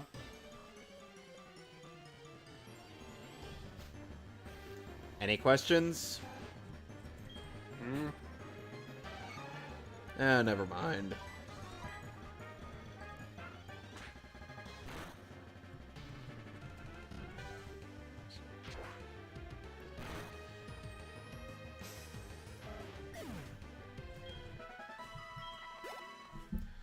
So, unfortunately, I've run out of Led Zeppelin and names I could give for my Pokemon, just because there are two people named Jones and two people named Bonham. You could call one Stairway. Yeah, I'm gonna have to start naming my iDefinitive team members after songs now. I mean, my trainer is already named Plant, and the Quilava is named Zeppeli after William A. Zeppeli from JoJo. You know what the abridged version made Zeppeli sound like? What? They made him sound like Sean Connery from Highlander. Okay.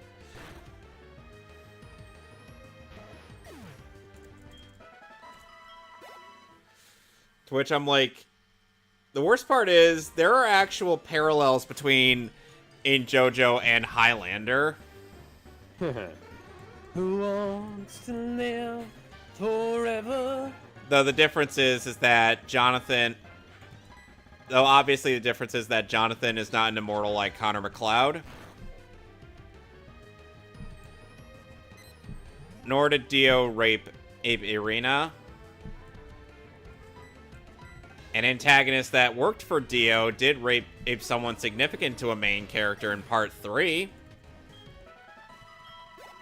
And that was... Yeah. And that was Jay Guile who did it to Polnareff's sister, Sherry. So you could argue that there are quite a few Highlander parallels between in JoJo in that movie.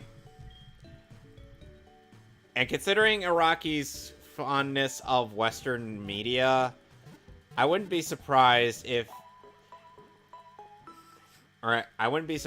that were the case. But then again, it's likely that it may be more likely that Highlander got an inspiration from that series. He's in some respect. Give me a sec. Let's see.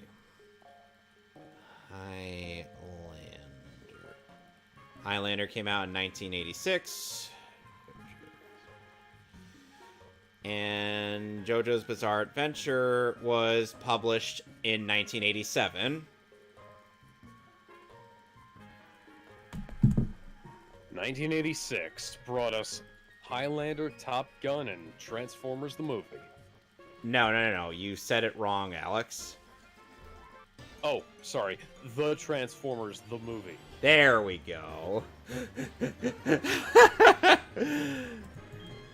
I'm not getting over that. Just so you're aware.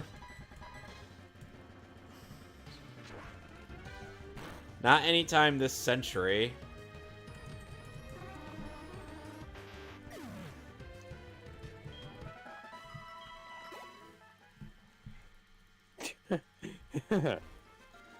Fucking Iron Eagle came out right before Top Gun.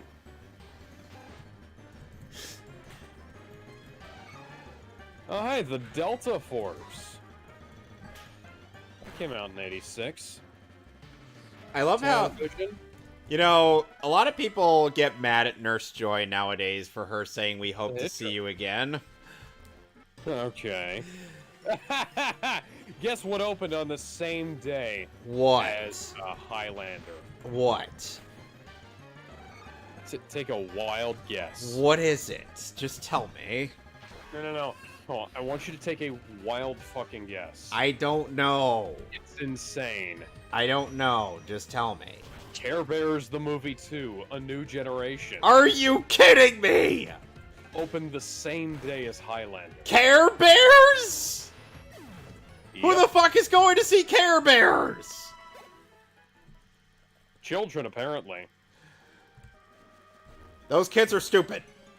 If I was a kid, my parents took me to see fucking Care Bears instead of Highlander, I'd be pissed.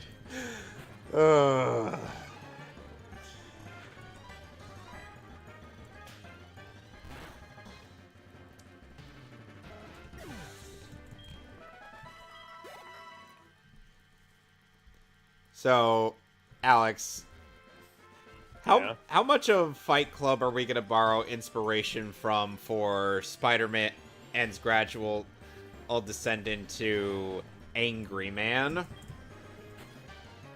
Probably won't have to do much, considering that a bunch of the Spider-Man stuff already did the work for us there, but we are going to do some. Including the I fell down some stairs bit. Gwen be like, "Oh my gosh, Peter, what happened to you?" We fell down some stairs. I fell down some stairs? Peter, did you just quote Fight... It was 1986. And you know what Gwen's just gonna say when she hears that? Cobra! I forgot Cobra was 1986. That film was fucking great. Alex, you want to know what the worst part is? Gwen would actually be like, "Wait a sec, did you just quote Fight Club?" And Peter's like, "No." Yes, you did. You totally did. Guess what came out the day before? No, sorry, 5 days before Ferris Bueller's Day Off. What? My Little Pony, the movie. What the hell is with these children's... Very strange things with these, like, cash-in children's films are opening, like, very close to all-time classics. Uh, Never too young to die. Oh, that movie was awful. Labyrinth. Oh, Labyrinth was great. Still haven't seen that. The Great Mouse Detective. I forgot that was 1986. Big Trouble in Little China. Psycho 3. Big Trouble in Little China, Psycho 3, and The Great Mouse Detective all opened on the same day. You know, Alex, a triple feature. You know, Alex, I really honestly think Araki had a lot to draw inspiration from for Phantom Blood back in 1987. Aliens and Maximum Overdrive were also 1986. I mean, obviously, Jonathan's appearance is very reminiscent of Kenshiro from Fist of the North Star. I mean, after all, that explains why he's the biggest out of all the JoJos. So, What?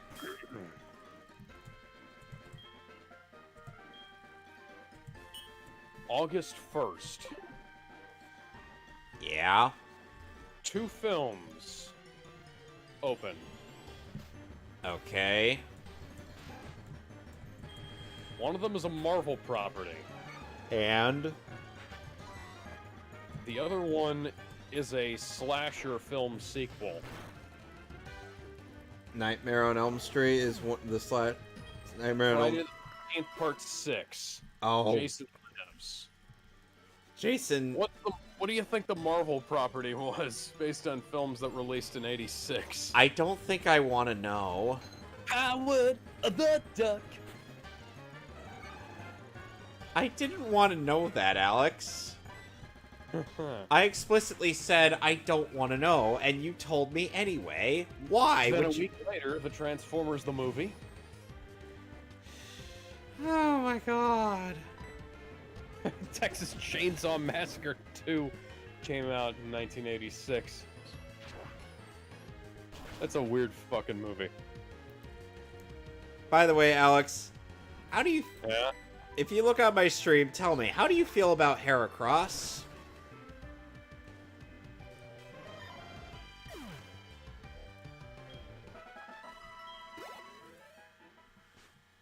Stop hitting yourself. Stop hitting yourself. He was Stop fighting... hitting yourself. He was fighting a Ditto. That's the Ditto's word. Stop hitting yourself.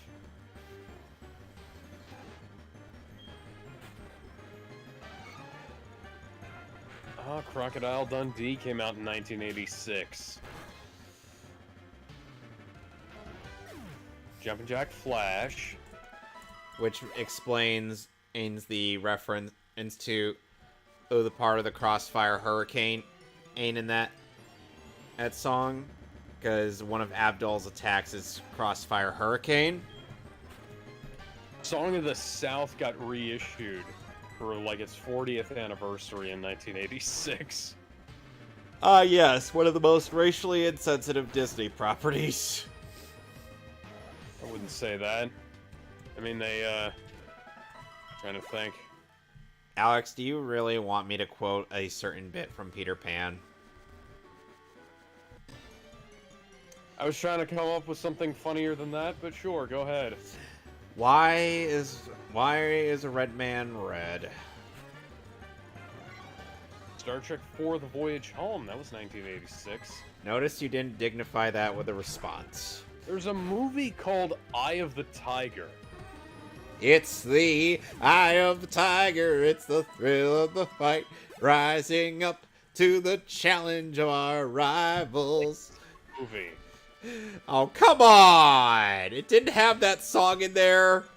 Massive. Came out 4 years after Rocky III. Oh, that's lame.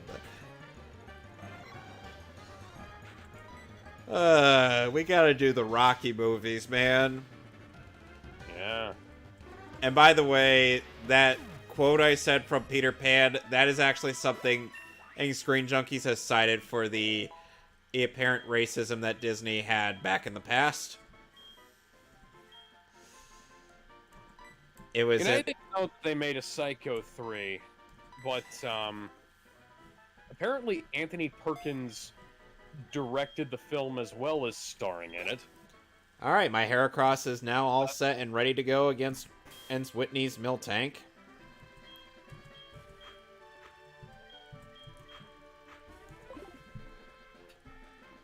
That didn't take too long. Huh, Heartbreak Ridge.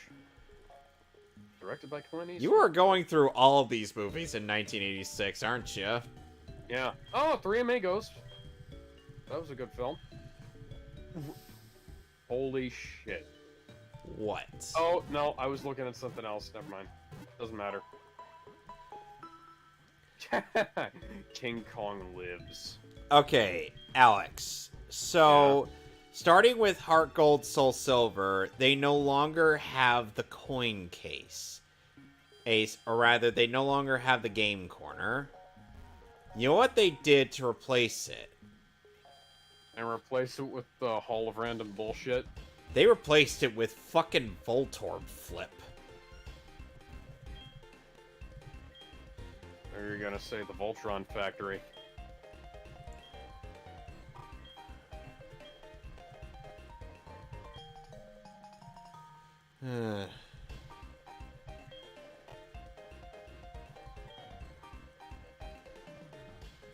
Yeah, no, I just came for the coin case. I don't care for your stupid game.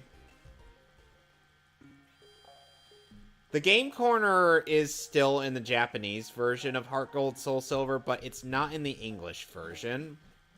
That's stupid.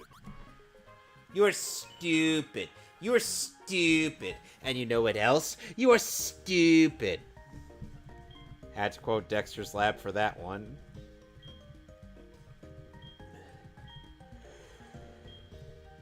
Oh, goody, I got a fashion case from Lyra. Who, by the way, is the female character, or redesign for Heart Gold, Soul Silver, as opposed to Chris. That's literally the default name for the female character in Crystal. It's spelled K-R-I-S. Alex, you know what to do. What did you say? The female character in Pokemon Crystal is named Chris. You know what to do with that.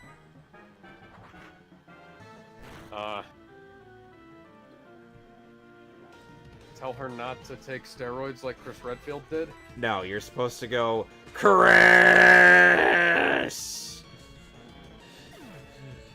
Why am I supposed to do that? Because that's Wesker's thing to do. Curtis. And then Wesker writes creepy fan fiction about him and Chris Redfield.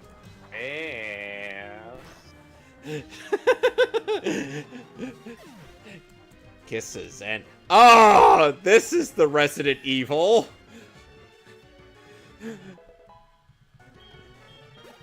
How did you feel about the Renegamers' abridgment of the first 3 RE games? Pretty good. If there was anything you could do to make them better, what would they be? The Brad thing? You remember which one? Not really, no. Where he was alive despite already being dead? I think that was just them not... I think that was just them messing with the continuity because they can. Okay. Alright, fine. No one gets saved, then.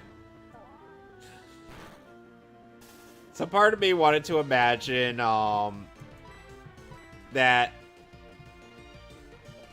most of RE2 happened, in that instance, happened at the same time as, as the entirety of RE3. Or not RE3, as most of RE3 took place around the same time as the entirety of RE2.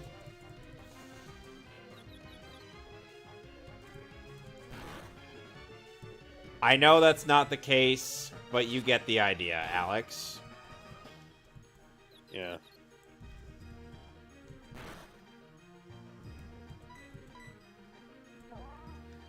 Oh, this fucking Lickitung is an asshole. Chuckle and Tentacle are trying to wrap each other up. Would you say that they're better than most rappers these days? Yes, they're engaging in a rap battle. Epic rap. WRAP. Actually, well, there was a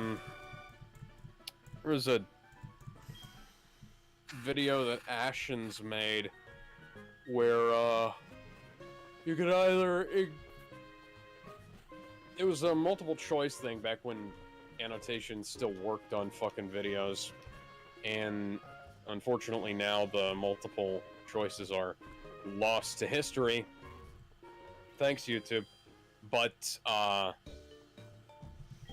one of the options was to either engage the guy who tries to engage you in a rap battle in an actual rap battle, or you could battle him with tortillas.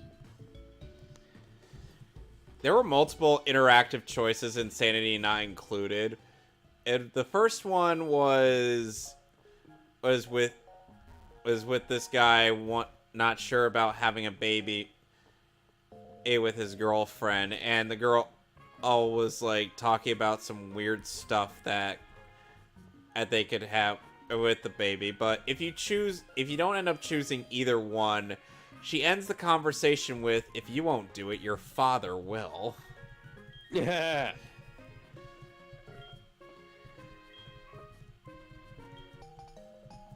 I obtained the bicycle. Not just a bicycle, the bicycle.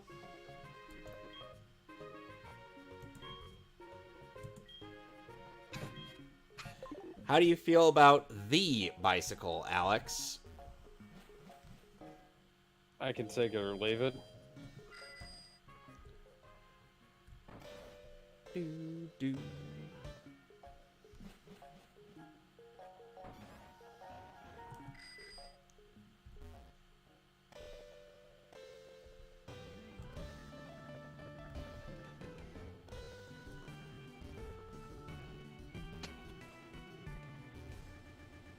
Oh, God. Goldenrod, what are you doing to me?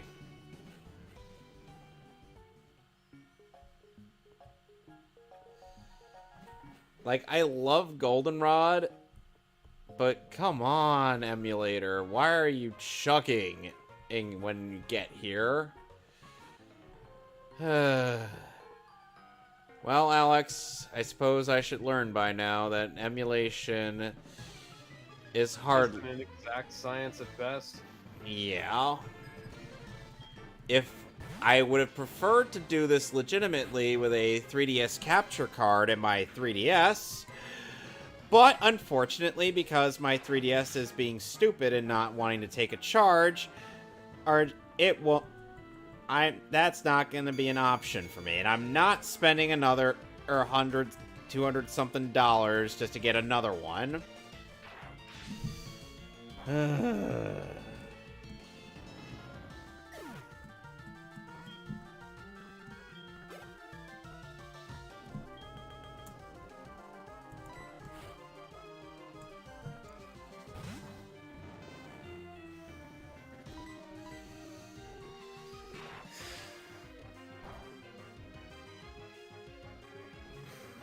So, Alex. Yeah? Tell me something. Do you think that, do you think it's going to be weird how up until Blue Beetle meets Spider-Man, that Jaime is just going to mostly be anonymous even when he's outed into the general public? I mean, that kind of makes sense. A lot of people don't care. Yeah, a lot of people aren't going to know about this one guy who's as powerful as a Green Lantern Corps member, or taking out various forms of the extremists and beating fucking MODOK. In brightest day and blackest night, suck my giant blue dick.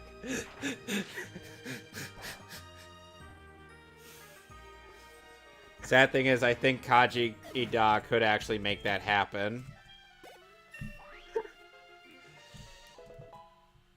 Oh god, I'm trying Look what not to have this turn into me. Look what you did, Alex! Look what you did! What did I do? Now you're gonna have to own it. What did I fucking do? You turned it into a very strange conversation, and just from the fact that you pointed out that you may have made it a joke, but guess what? It's not that much of a joke when you actually realize that that's something that At the Scarab could theoretically do. Okay, yeah, no longer in any danger of killing myself laughing like Seamus did to me on Saturday. How long was I fucking going for? Cause I almost fell over. What do you mean? All of that. What do you mean? Like he said something and I cracked up for like 5 minutes.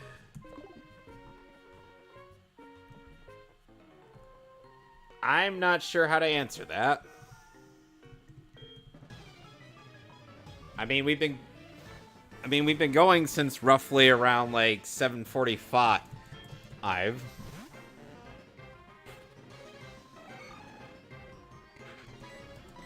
I mean, I'm gonna stop when I beat Whitney's ass.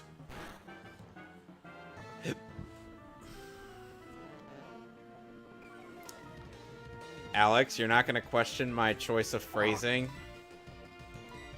I mean, you know, it's more like her milk tank's ass. Just as long as you don't try to do anything weird with it later, you know. Why would I do something with it? Why would I do so? Pokemon, somebody has to be a furry. This reminds me of something that was actually cut out from in the English version of the Johto series.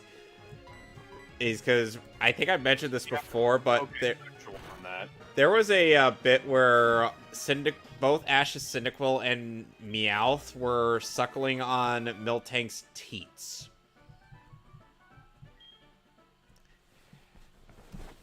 I'm not kidding. Okay, Froggy, save the day. Enya and Shuckle fuckled up. Alex, why do you still have that thing on your team? Because you don't fuckle with Shuckle. You're really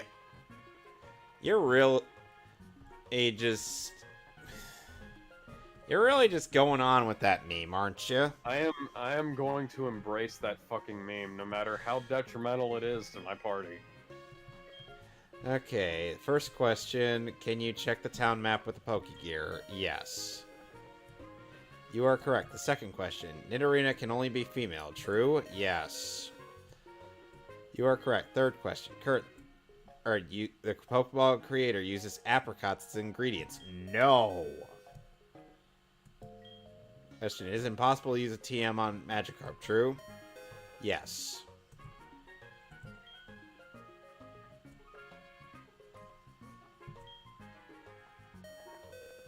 With Marie. No, it's Mary. And by the way, Alex, getting the radio card is a requirement to battle Whitney in the remake. Okay. She thought the third question was surely apricots. You dumb bimbo.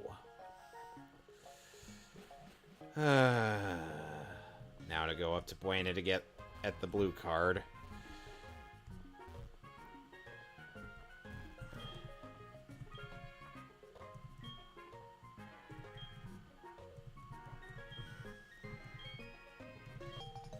Alright, got the blue card, and now...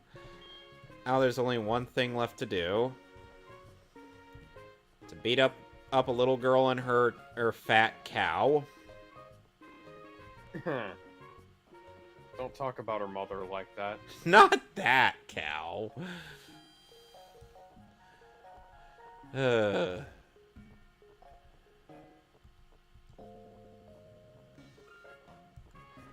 Alright, let's get into the gym.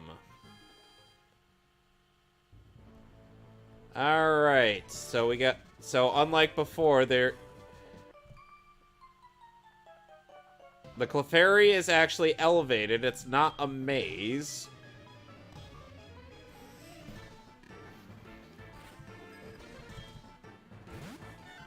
Centret.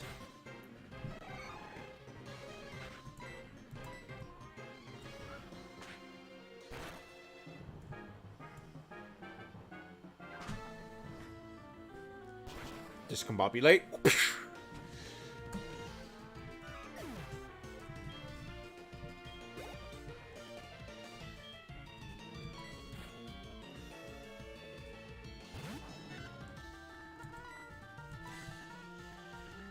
So Alex.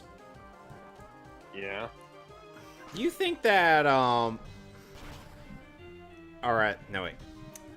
You know what two Pokemon I usually tend to alternate between when replaying this game? Which? I tend to alternate between using Heracross and Scizor. Okay. Because both are really good bug types.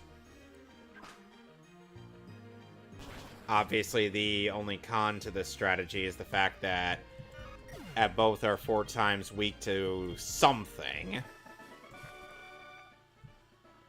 Heracross is 4 times weak to flying, and Scizor is 4 times weak to fire. Because Scizor is Bug Steel. Okay.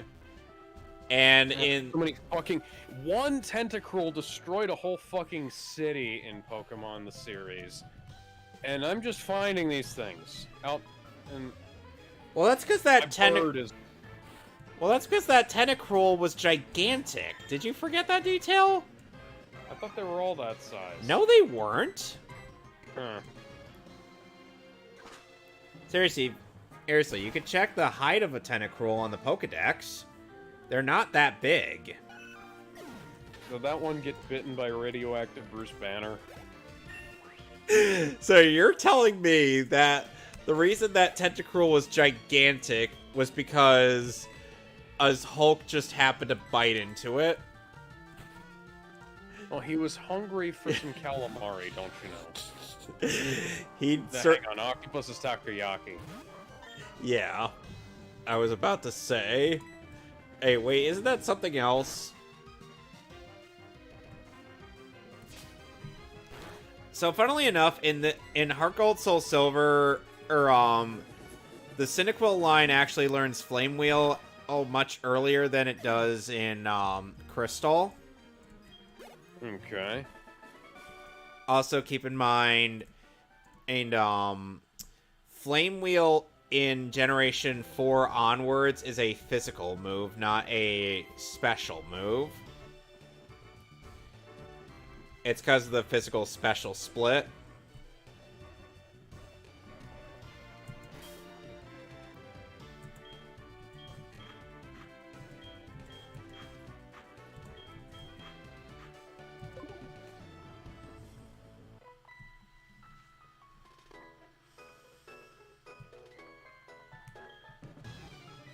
You shouldn't let your guard down just because I don't look tough.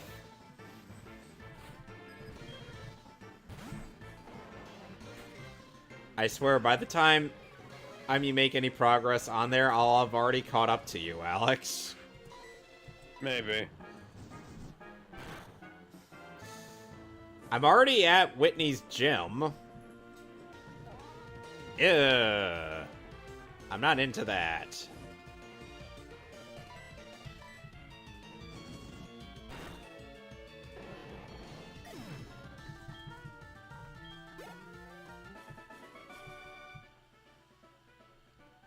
She's like, gosh, I thought you were weak. Were you expecting me to be weak from the get-go, woman? She likes cute Pokemon better than strong Pokemon, but she has cute and strong Pokemon.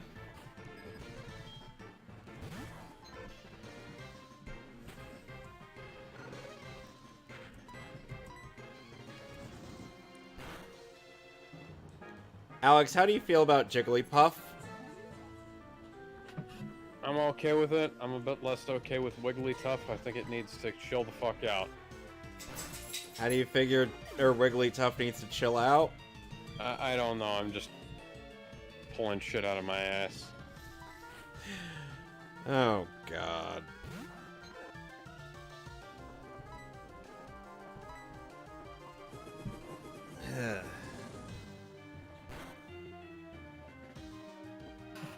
Wow, even though my Quilava doesn't have too much physical attack, it's definitely a compensating with Flame Wheel. Alright, time to send in Staravia. Which, by the way, Staravia is the regional bird of Sinnoh.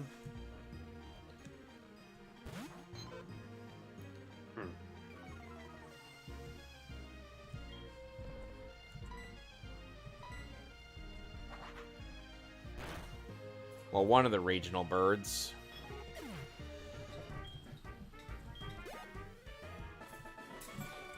Bum ba-dum, bum ba-dum, bum ba-dum, bum ba-dum, bum ba-dum. Alright, let's bring out the bug.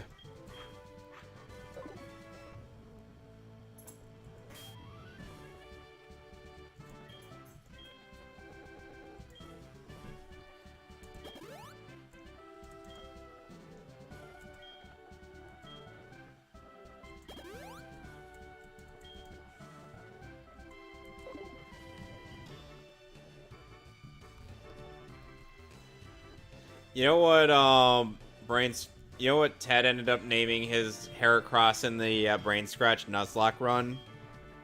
What? Hug-a-Bug. Hug-a-Bug did not last too long.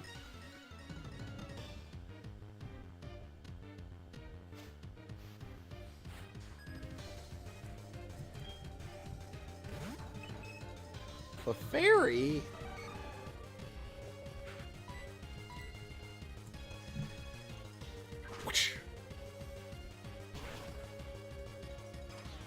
You know what Brick Break does in Pokemon?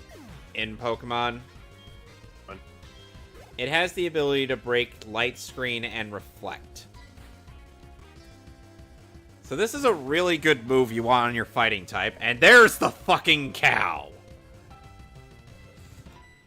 Bitch, you have no future.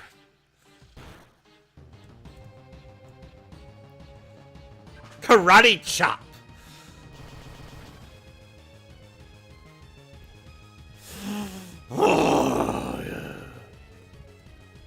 Yeah, poor you, I'm sure. I'm sure. My Heracross is gonna send you straight to hell.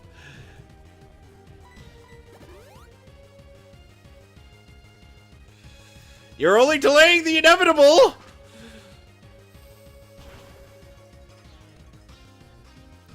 And she's dead! Chad Schoolboy called to battle. Oh. See me on Route 38. Wow! You meanie! Ah.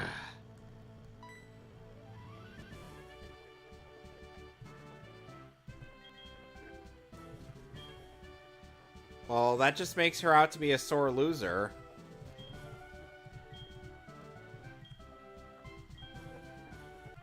Yeah, she forgot to give me my fucking badge.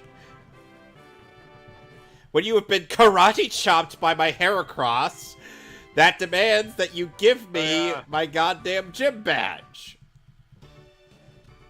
What? Kenya evolved into Firo. Oh, cool.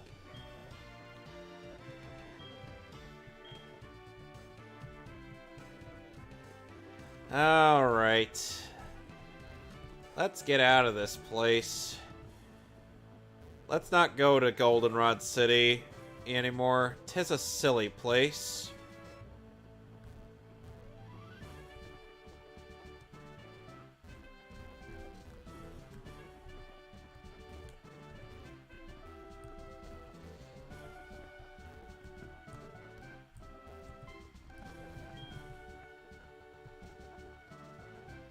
Yeah, the powerful trainers. I'm sure that's what you were admiring, my good man. Oh What? yeah, I love those. What do you want, Powerful mother? By the way, the you know the old pervert that hangs behind Celadon on City? Yeah. Your version, he's still an old pervert. Huh. And in the game that I'm playing, not so much. Yes, I defeated Whitney. Now give me my squirt bottle. Thank you. Alrighty.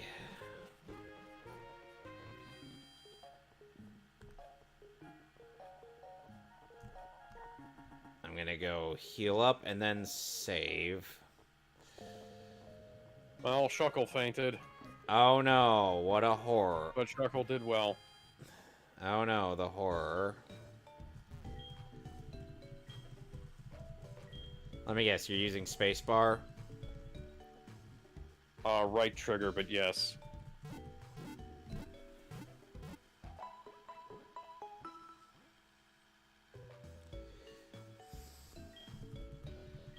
I was getting bored and tired. I want to Well- make this go by faster. Well, good news for you. I'm done streaming for the night. Oh, okay. So next time I'm gonna go.